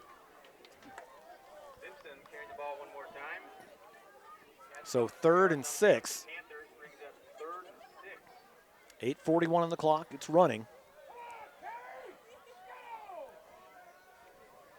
So Mahana, I keep thinking of the Muppets song. Mana mana, dun dun da da da. Mana mana. And that'll be stuck in everybody's head that knows it. There's a pitch out. Going to the far side, has some room. Larna only able to get a yard out of that. That defense for Castleford collapses so well. They find the edge, they do the geometry, and they get there quick. I mean, look, Carey scored on that first drive of the game, and I think Castleford maybe just wasn't in the groove yet. Yep. And since then, outside of that 60-yard run, or I think it was actually 60, whatever it was, a long run by Simpson that set up the touchdown, Castleford's defense has really shut them down. Both defenses, for that matter, have played shutdown defense. And like you said, they're collapsing well. Carey can't get outside. They have to go inside, and they can do that. But now they're going to be forced to punt again. Chris Gamino getting a workout tonight. Great punt again. And taking it at the 42, coming to the near side. Roland. And there's a flag down as he's dropped at the 44-yard line. And we got an injury on the field. That's number 19 for Castleford, Zeke Fisher. Left ankle. I think they're going to call a block in the back, but it was more like a dance. They were they were just dancing around each other. So, man, what would have been a phenomenal field position for Castleford is going to come back 10 yards. Looks like they'll probably drop it there at the 35. Yep, right at the 35. So not terrible. Yeah, could have been worse. Still good, but Castleford got to get – they've been getting 1 or 2 first downs a drive. Besides the one where they got inside the red zone and turned the ball over, they just can't go backwards. Penalties have just been absolutely right. And they're only down by 2 with all those penalties. In the shotgun, standing at the 30. Takes a snap, keeps it himself. Taylor has some room to run, crosses the 40, gets to the 42-yard line. Might even say the 43, so great run by Taylor.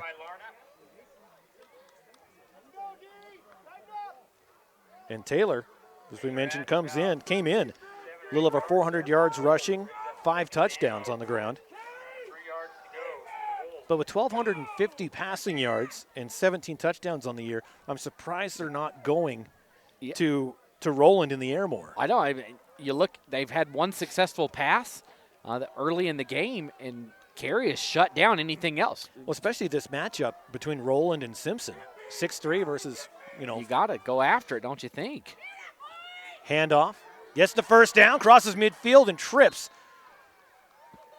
But gets into Carey territory ever so slightly. Nice run by Nunez. Oh, was this the game plan? Say, we're going to throw all year, and then we're going to switch it up and run. That spot, they lost about a yard on the spot. This side judge should actually go up there and move that ball. I thought they were on the other side of midfield. They were. Well, it's spotted on the other side of midfield. But other side of midfield. They should have been at this 49. Nope, 1st and 10 from midfield. Tomato comes to the near side. Mahana does get across midfield. Gets 45-yard line before he goes out of bounds. Mahana. Good pickup. That brings up 2nd down. 5:56 on the clock. It's going to be 2nd and 2. That's what I love about almost every school in Idaho has this. You look behind the end zone, back over here, really quick. You see those kids. They don't care who wins tonight. They're playing on the same field. These kids, the kids with the helmets here were the kids playing back there 10 years ago. That's right. And I love the fields like this that have the fans sitting right there up against it. It's a great environment here at Carey. 2nd and 2. Taylor in the shotgun. Takes the snap, keeps it. Pass across the middle. Great little slant route. Caught and complete to Zeke Fisher, who had that little ankle tweak a second ago. But picks up the 1st down. And Fisher's going to come out. In for him is Ramos. That's impressive. Like, if you look over at Carey's sideline, or Castleford, they're not a deep team. No. They've got maybe 7 guys over there, maybe 8. And you could put a whole other team out there for Carey. Oh, easily, yeah. An 11-man team. 5:30, 1st and 10 from the Carey 34-yard line. Quarterback keeper, Taylor keeps it himself, cuts back inside. Nice move by Taylor. He's Picks up at least 10. He's got the 1st down. They're moving the sticks. So a great sustained drive right here for Castleford, but they're getting in that area where they've come up dry a couple times tonight. It's almost like they get inside the red zone and get outside of what they do and start getting stuffed right there at the line. But a great job on this possession to not go backwards at all, but always keep going forward. And Taylor making a great stop and a move to his left to basically shake out that defense. In the shotgun. He's got Mahana, and he's got Nunez. Gives it to Mahana. Mahana takes that right gap and picks up another good chunk of yards. Picks up about 5. 4:43, a quick 3rd quarter. No scoring yet. But again, that time of possession has definitely been on Castleford's side. A lot of games going on around the state tonight. You can watch and listen. Depends on the game you want to enjoy. A lot of good games in the 5As. And one tomorrow. Lapway versus Logos. It's hard to believe that next week is the last week of the regular season. That's crazy. Across the middle, Taylor complete. Into the end zone, touchdown. Touchdown from about 17 yards out. Complete to Zeke Fisher. Yeah, so Castleford now with the 16-12 lead, and we don't have anything official on this, but I would venture to bet this is the first time Carey has trailed in the second half and possibly a game this season, but I would almost guarantee a second half. Right now, Castleford takes that 16-12 lead, and they can punch this thing out to a 6-point advantage if they're able to convert here. So you go back so far, Castleford 1 for 1 on their 2-point conversions, and Carey 0 for 2. And if they're able to punch this one in, you get a 4-point advantage on that. It's going to be a run. Nope, now he's going to pass. Had him. couldn't quite get it to him. So 2-point conversion, no good. And that could come back to hurt, as it's only a 4-point lead instead of a 6. But still, Castleford leads with 4 minutes left in the third quarter. They got to be pretty excited about where they're at right now. Oh, yeah, I think anybody tuning in, it's not a glitch. Like, that's the real score. Stop emailing us. This has been a great game, and Castleford, it just seems like they have gotten better as the night has gone along. Yeah. Carey went on a huge drive, 3 plays, 65 yards in about 35 seconds to open up the scoring just like that. And then they had a long run from Connor Simpson, and that has been about it for Carey. And Castleford, it hasn't come big. It's just come in small little chips, and they're taking it when they can get it. And just like that, Castleford with a 16-12 lead as we're running up on the start of the fourth. This game doesn't have that much long to go, and what a phenomenal game it has been. So Castleford getting ready to kick off.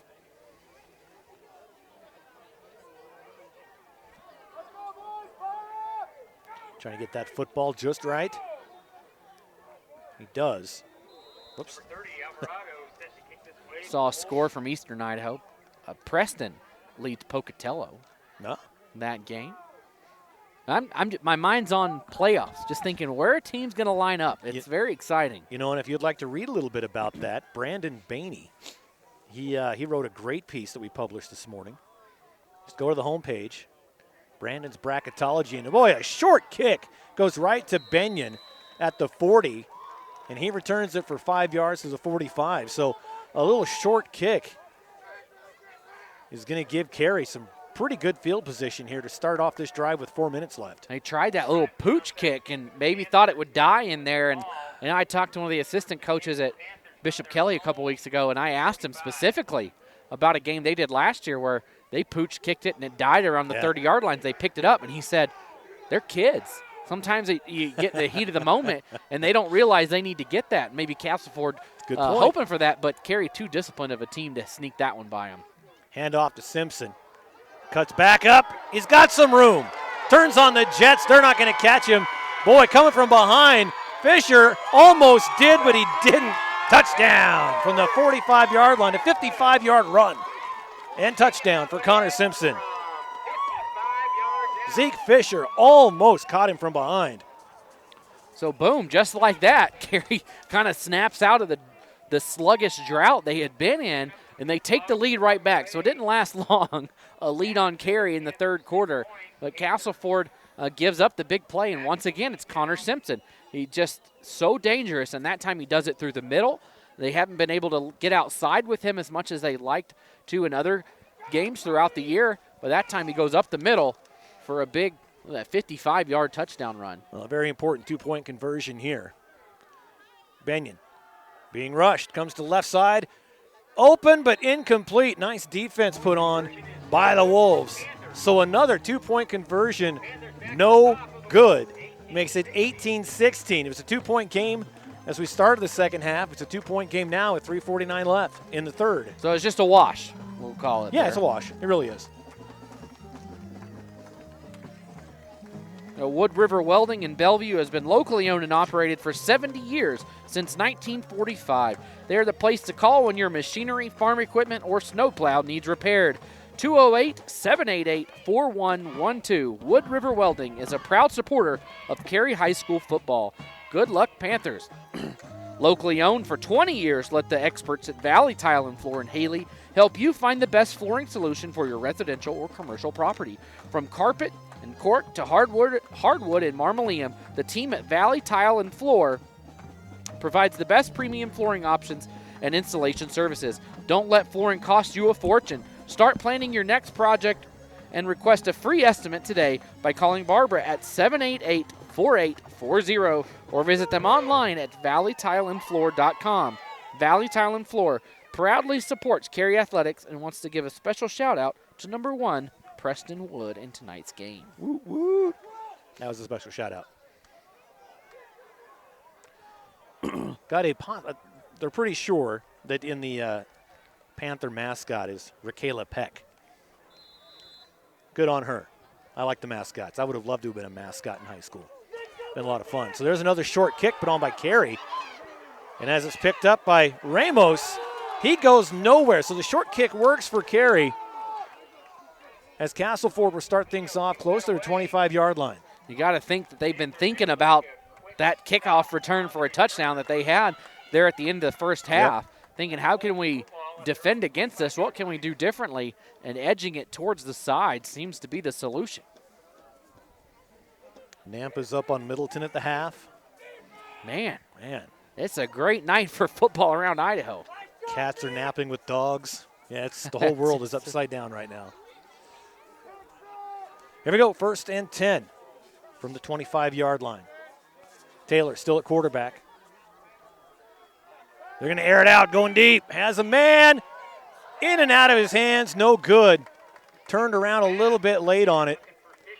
Boy, and he just picks it up, gives it right back, and then runs out of bounds. That's one he wishes he could have back. He probably should have had that. You know, he looked over I think he looked over the wrong shoulder first, and by the time he looked over the right shoulder, between the ball getting there, these lights, who knows, but in and out of his hands. And that would have been a huge gain, as that would have been right around the 45, 40-yard line.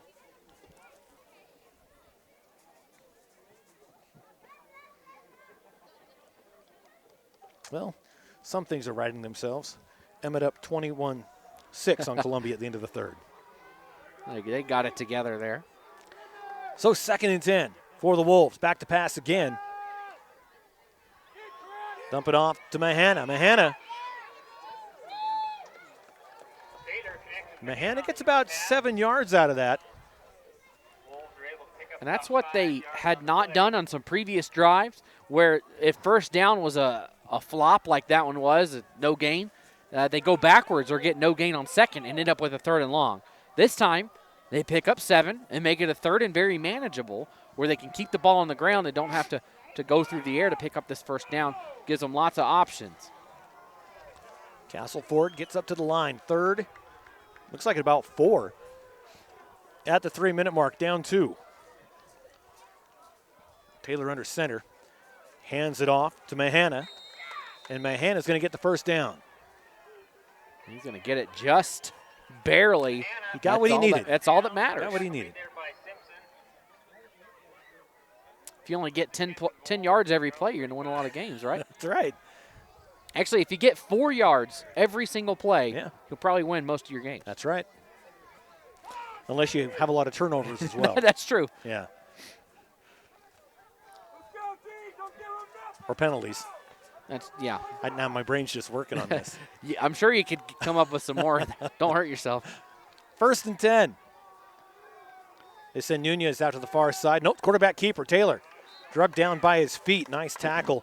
First man in there was number 25, and they told me his name, and I can't remember it. He wasn't on the roster. No. And it's not a common first name. That's why I can't remember it. I'm starting to feel the cold feet now. Luckily my feet went numb already. So oh, there you go. That's good. This is the first really chilly night of the football season. Last week got there, but this one is cold. Back to pass. Looking on the near side. Catchable football it is.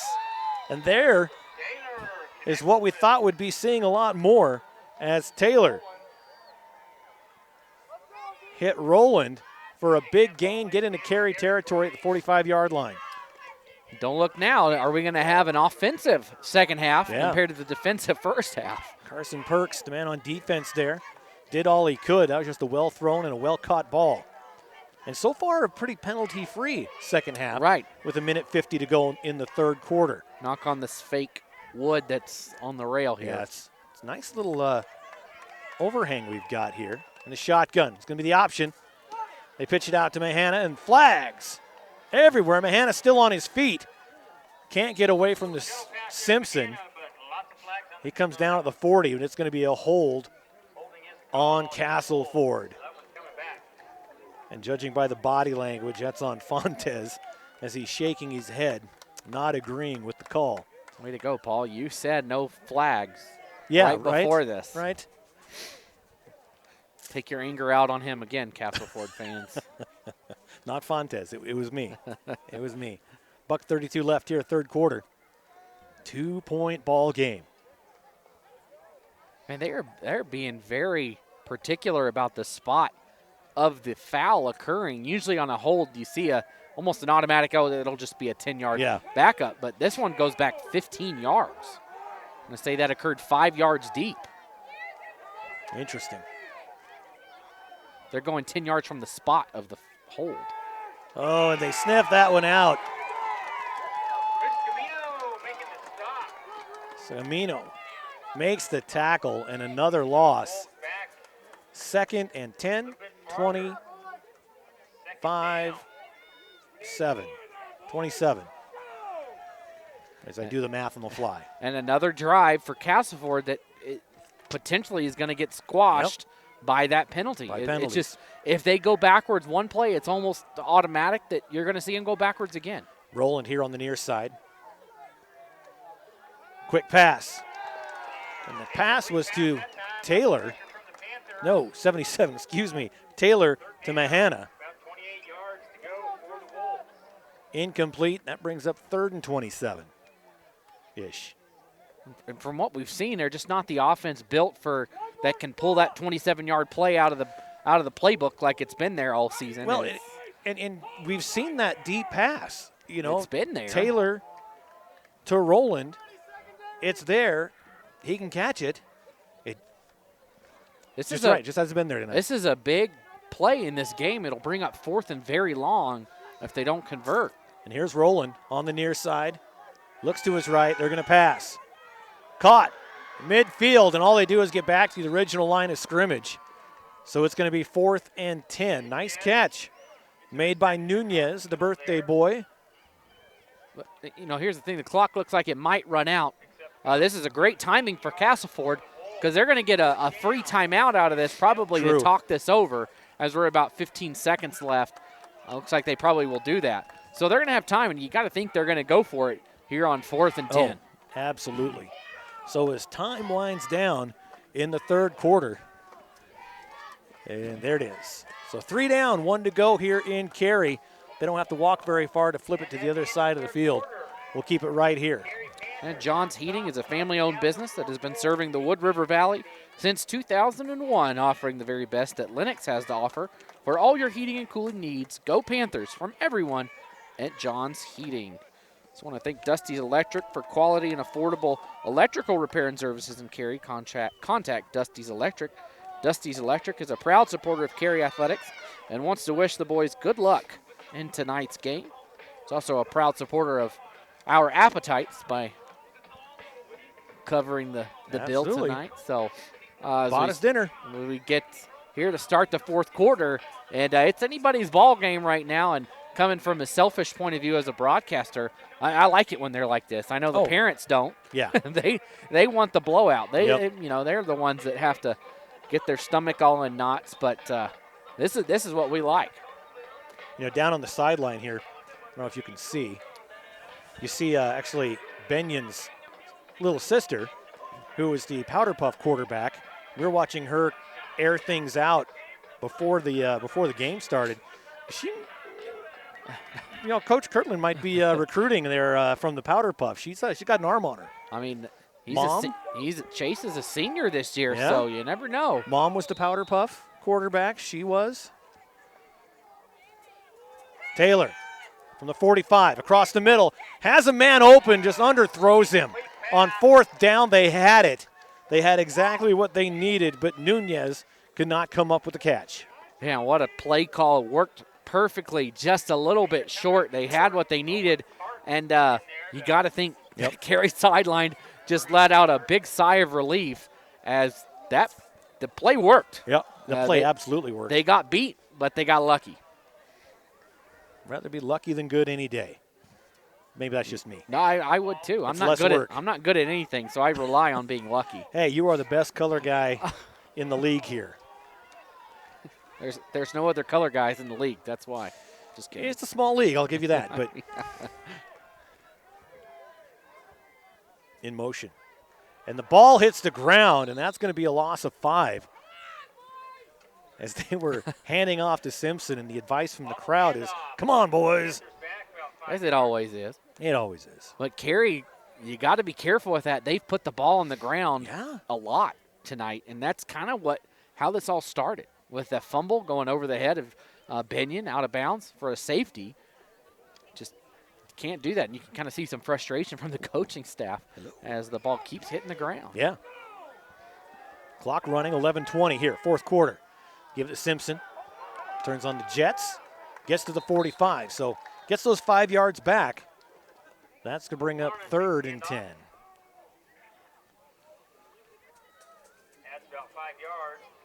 So again, Castleford has a defense, a very good, stout defense. And Simpson in motion again. They give it to him. Shoots the left gap and gets hit hard by Taylor. Taylor stopped Simpson on a dime short of midfield. Yeah, it looked like Connor might have had some room to run there. That gap filled quickly. And, man, I tell you, it just seems like these two, from what I've seen in the state this year in 1A D2, these might be the best two teams in the state. Yeah. And whoever loses this game is probably going to have another shot at the end of November against them. Yeah, it's just possible. It just smells like that. The linebacker lined up. There he goes. They're going to air it out. Man downfield. He's open. Caught at the 30. A 25-yard reception to number 5, Carson Perks. Big yards for the Panthers. So hardly gone to the air at all tonight, and throw it in right when they need to. And you know what? If they would have caught Perks in stride, he could have been in for a touchdown. He had to kind of stop and turn around for that. There's Simpson. Handoff. Breaks free and then brought down from behind at the 15-yard line. So the offense clicking here at the start of the fourth quarter for the Carey Panthers. Holding on to a 2-point lead. They'd have nothing more than to pad that a little bit.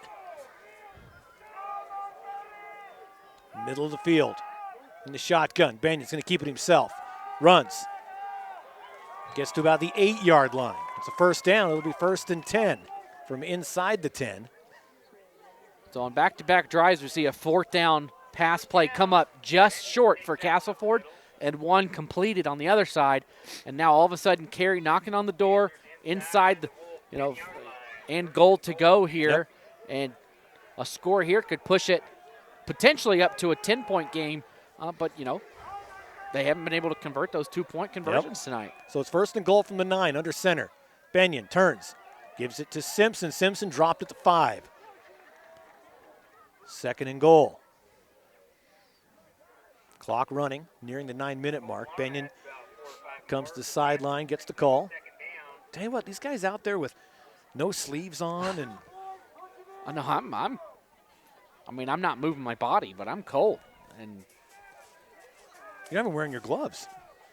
It's crazy. That's true, yeah. I guess I probably should. Takes the snap, gives it to Simpson. Simpson cuts back inside into the end zone. Touchdown, Carey. What a run by Connor Simpson. So another score for Simpson tonight. Is that all? That seems to be all he does is score touchdowns. He has to be over 200 yards rushing tonight. A couple of scores. And this time it's back to that 8-point lead. This might be one of the bigger plays of the night for Carey. If they can punch this thing in, it stretches it out to a 2-score lead with 8 minutes to go. But another low snap, and Benyon plows forward, and I don't know if he got in. The official comes in and says he did. I thought maybe he was going to be just a tad short, but he pulls through, and a critical 2-point conversion there, as now this thing is a 10-point lead. All right, we're going to step aside, take a quick break, and be back on IdahoSports.com.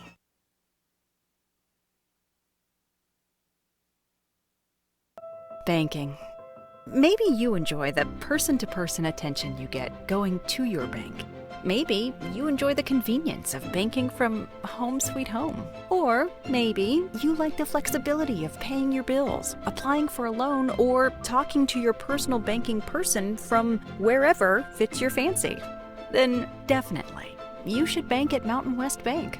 Member FDIC. The easy, convenient, any way you want to bank.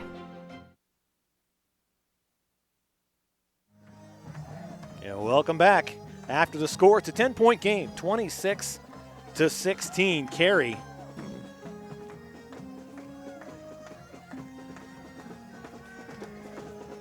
Fight.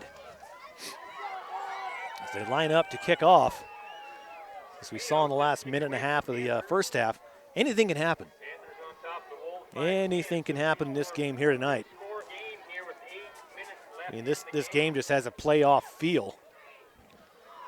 As the eighth man comes in, a little bit late.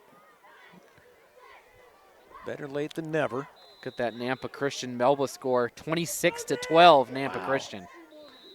Short kick, and it gets blown dead. Another offsides on Carey. Boy, just these are we've seen the mistakes from both teams tonight that you see in the first week of the season. Yeah, just especially on the kickoff. That should be something you. Yep, and it's the second one. As much as Carey kicks off, maybe it's just they just kick off so much that they're bound to make those mistakes more because just by simple math. Yep.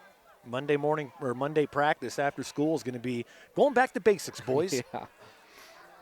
Yeah, they got a big week next week. Carey does here at home against Dietrich. So when they come and whisper into the kicker's ear, do you kind of expect something cool to happen, or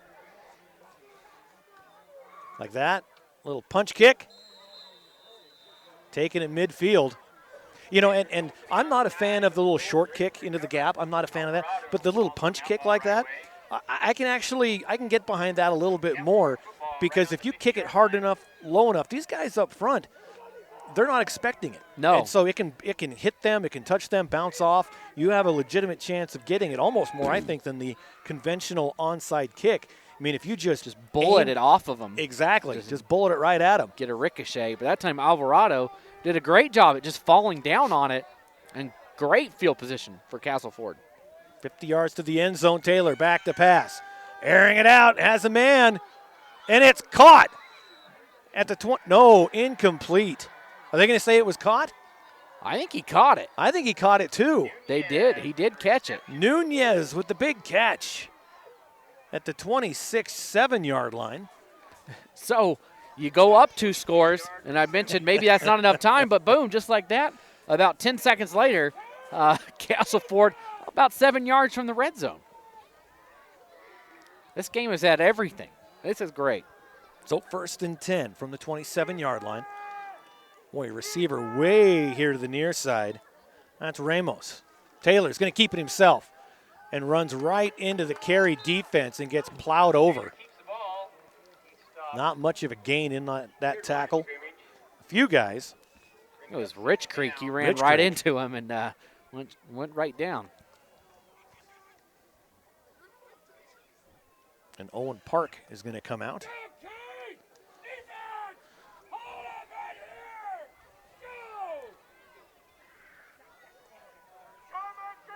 Right at the 8-minute mark, 4th quarter. Fisher on the near side.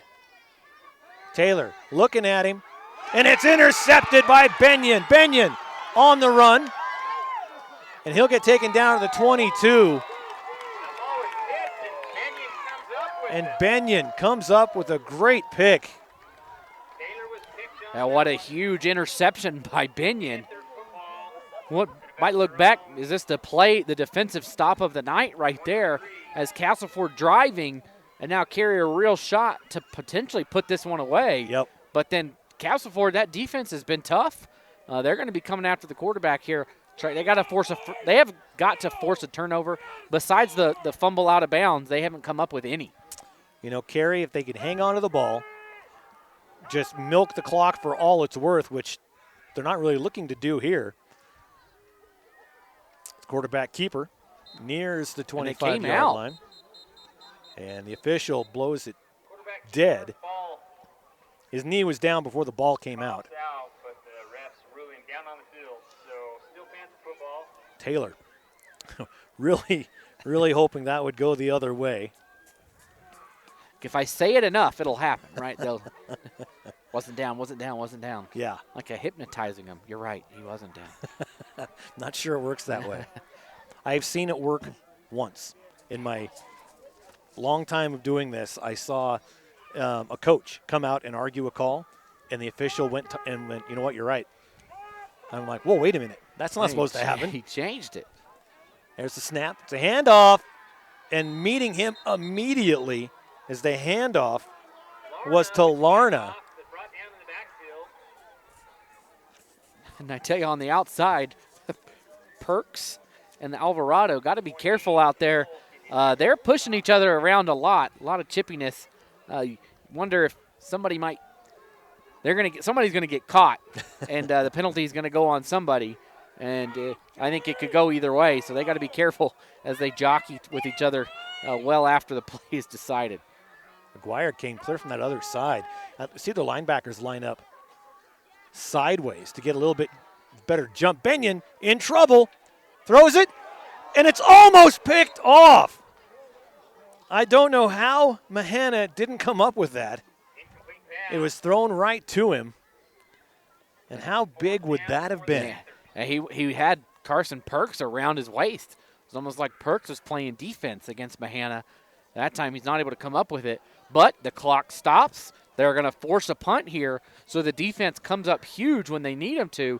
And as Castleford has seen, hey, a 10-point hole, that's nothing. We can score 10 points in about 12 seconds like they did in the first half. Rolling back to receive. He's on the left hash, but they're going to kick straight to that other hash, but not before.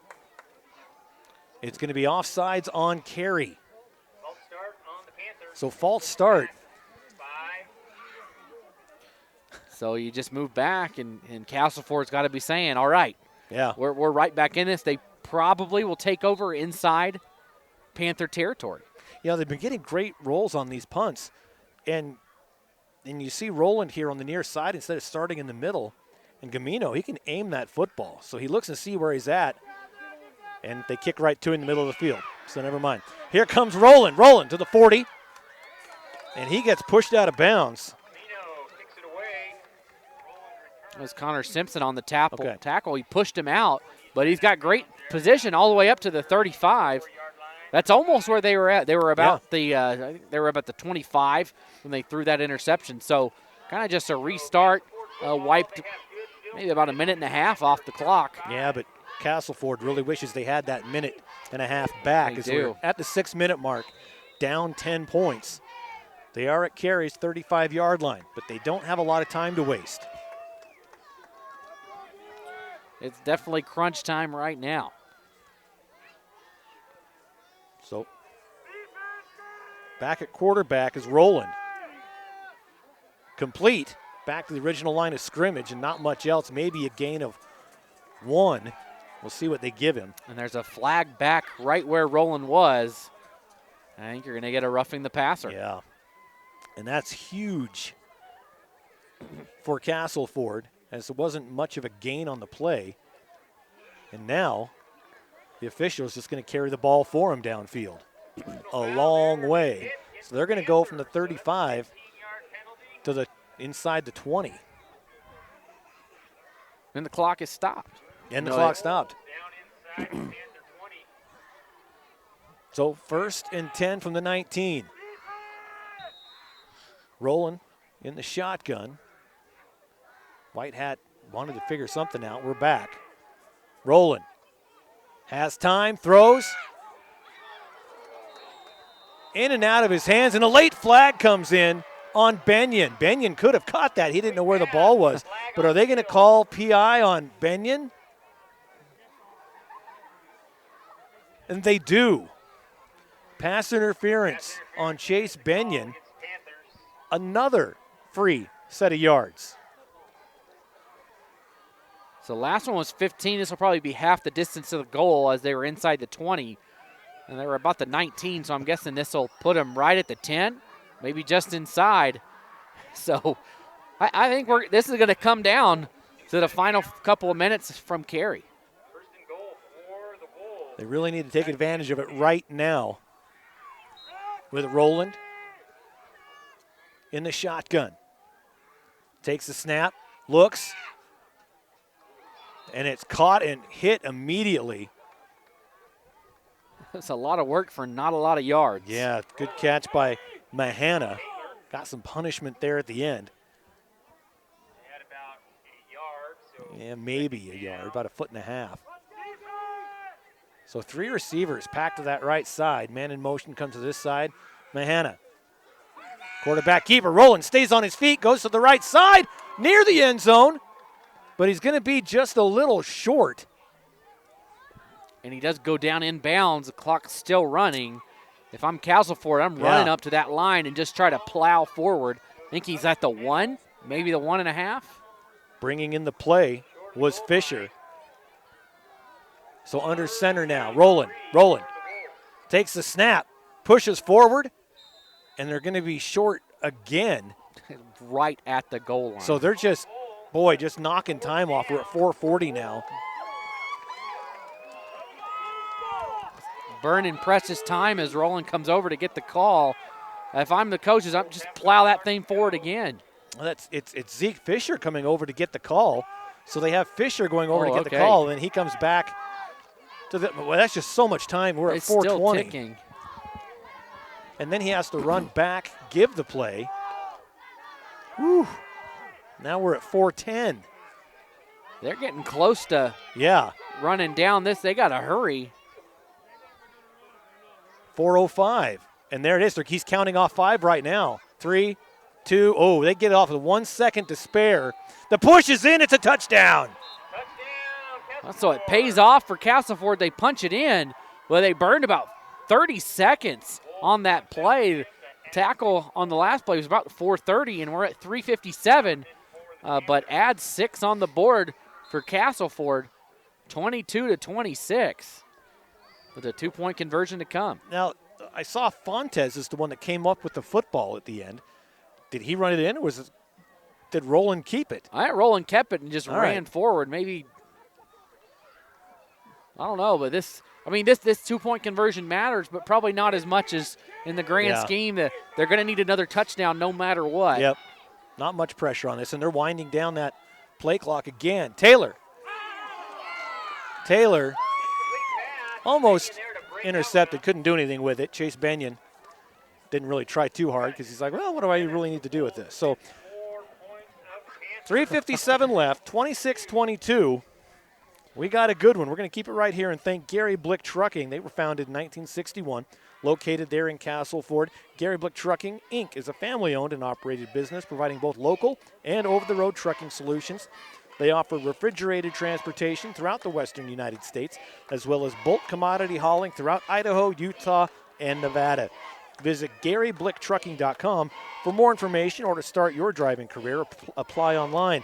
Gary Blick Trucking wants to wish the Castleford boys good luck in tonight's game. If you'd like to advertise on IdahoSports.com, shoot an email to sales@IdahoSports.com.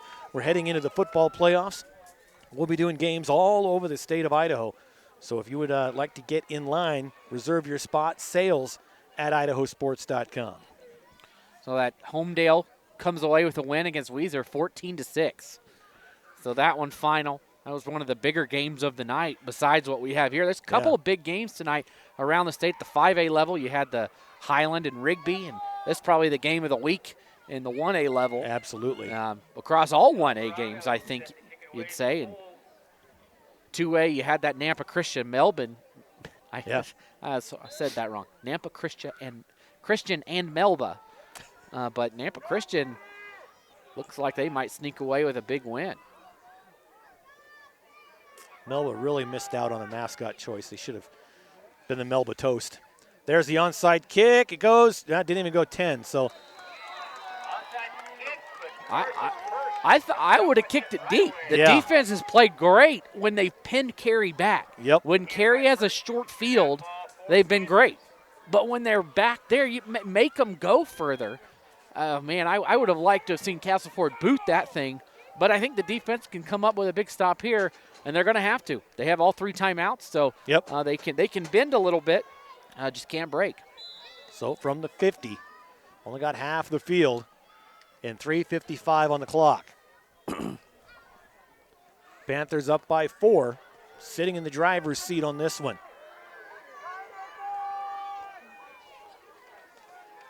Benyon takes a snap, handoff, and didn't go anywhere. And there's still time. You can hold those timeouts, especially on a play like that. You can say we don't need to use it yet. Yep. Especially if they get a second down stop. If it's 3rd and long, you think they might. If they get a good stop here, they might consider using it. But I'd keep holding them in my back pocket. I think now we're finally seeing Carey being a little bit more patient in between plays.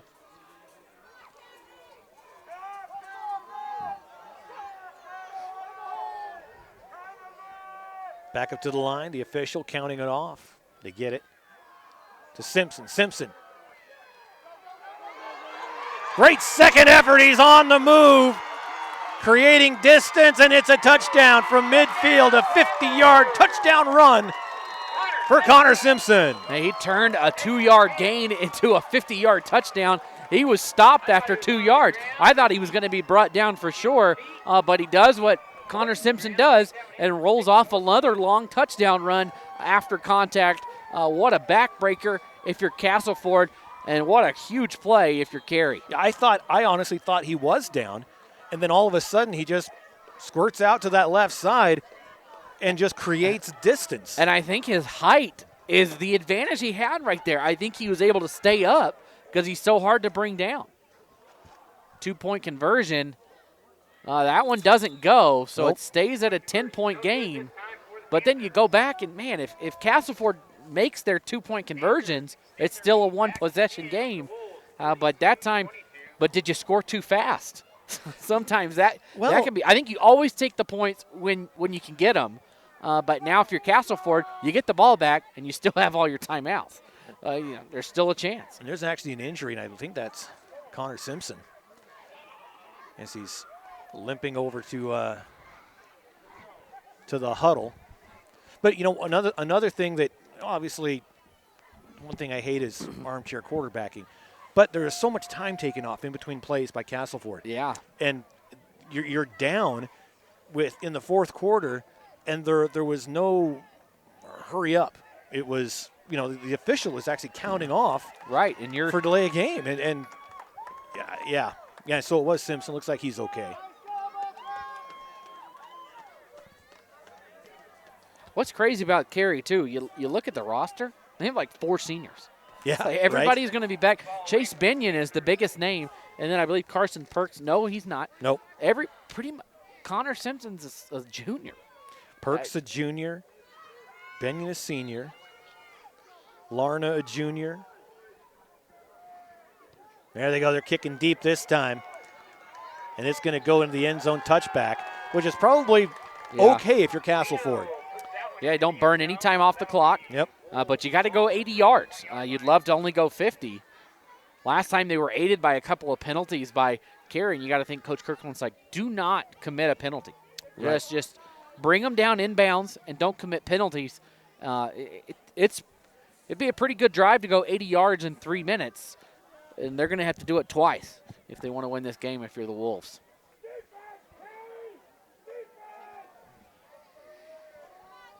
So they'll start things off at the 20-yard line. 1st and 10 with 3:01 on the clock.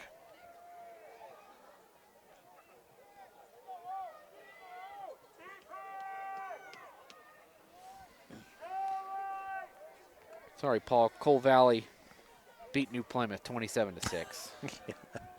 Not that nobody saw that coming a mile away. I picked that. So back to the line they come. Rolling the shotgun. Quick pass. In and out of his hands, no good. I don't think he would have gotten much out of it anyway. It probably is better that you drop it. Yeah. It's hard to think like that. You want to always catch every pass.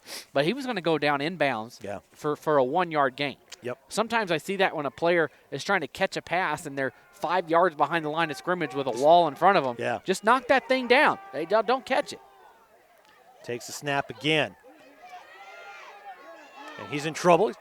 Gets free. And they're not going to get away a third time. brought down. Chris Gamino with the sack. Chase Binion, I think we got it on film. He tried to help him up, but he didn't see it. And he left his hand hanging out there, and then he slapped his own hand. Oh, that was good. So 3rd and 14. 3 receivers on the right.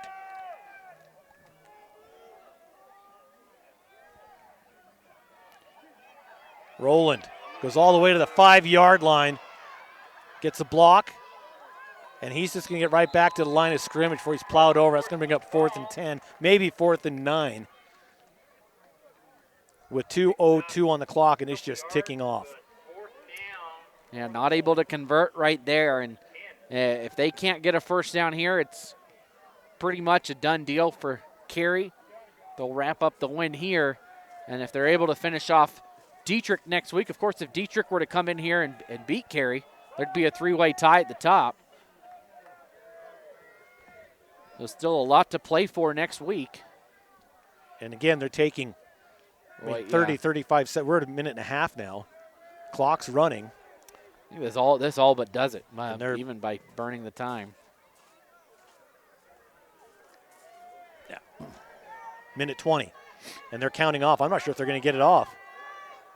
Barely do they get it off. Rowland passes. Incomplete again. Missed by Nunez. So that probably just about do it. Yeah. I mean, barring a snap going over Chase Binion's head for 80 yards through the back of the end zone. I think if you're Carey, you snap the ball and you hold on to it. Castleford does have 3 timeouts in their back pocket. They could use them if they want. Well, they didn't seem too intent on stopping the clock, so. They might just let this one go. It's quite a deficit, being in this position with the ball at the 20. It's a lot of time. You never know. So Binion under center. Minute 12, he takes a knee. So. Yeah, Castleford just going to let the clock run out, it looks like. I'd like to give a special shout out to all the 8-man coaches watching this game tomorrow on Saturday, because I know there's going to be quite a few of you. Clock running still, 45 seconds.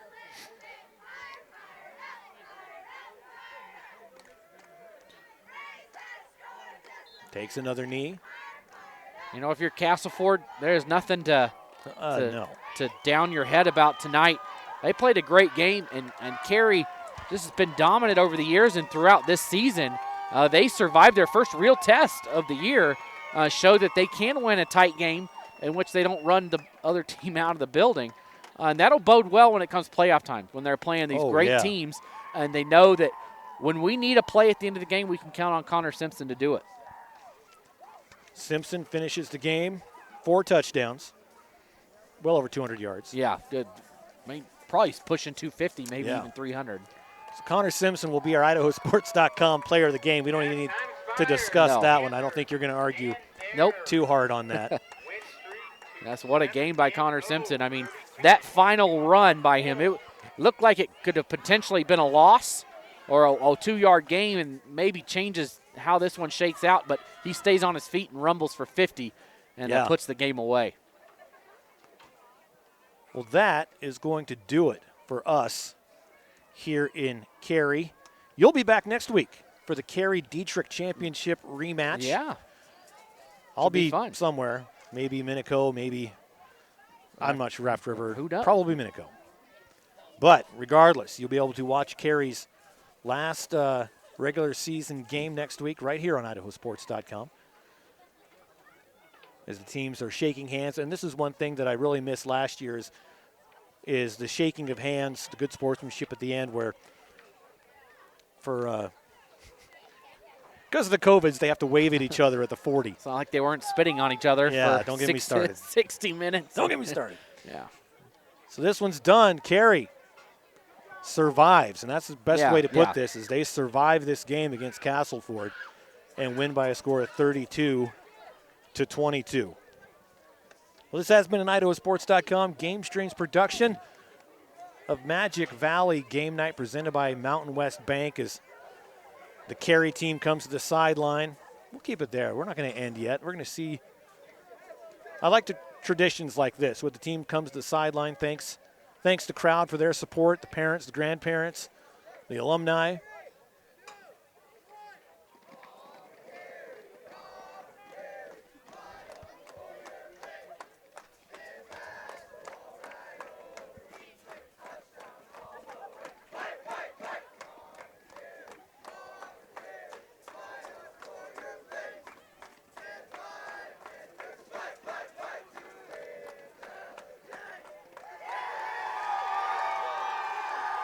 Nice.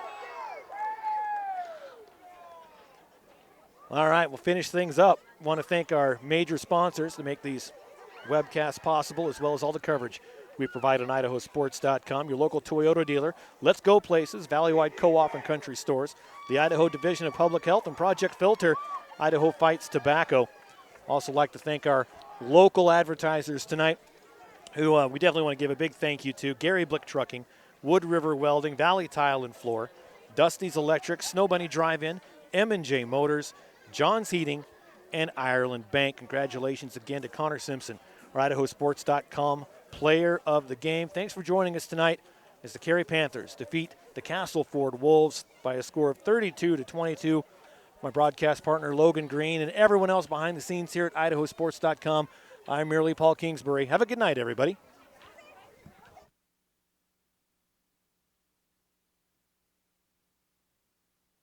It's time to start planning for back to school. That's why I got my kids vaccinated for COVID-19. Kids 12 and older can get vaccinated. The vaccines have been researched and tested. They're safe and they work. And I hope everyone will choose to get vaccinated too.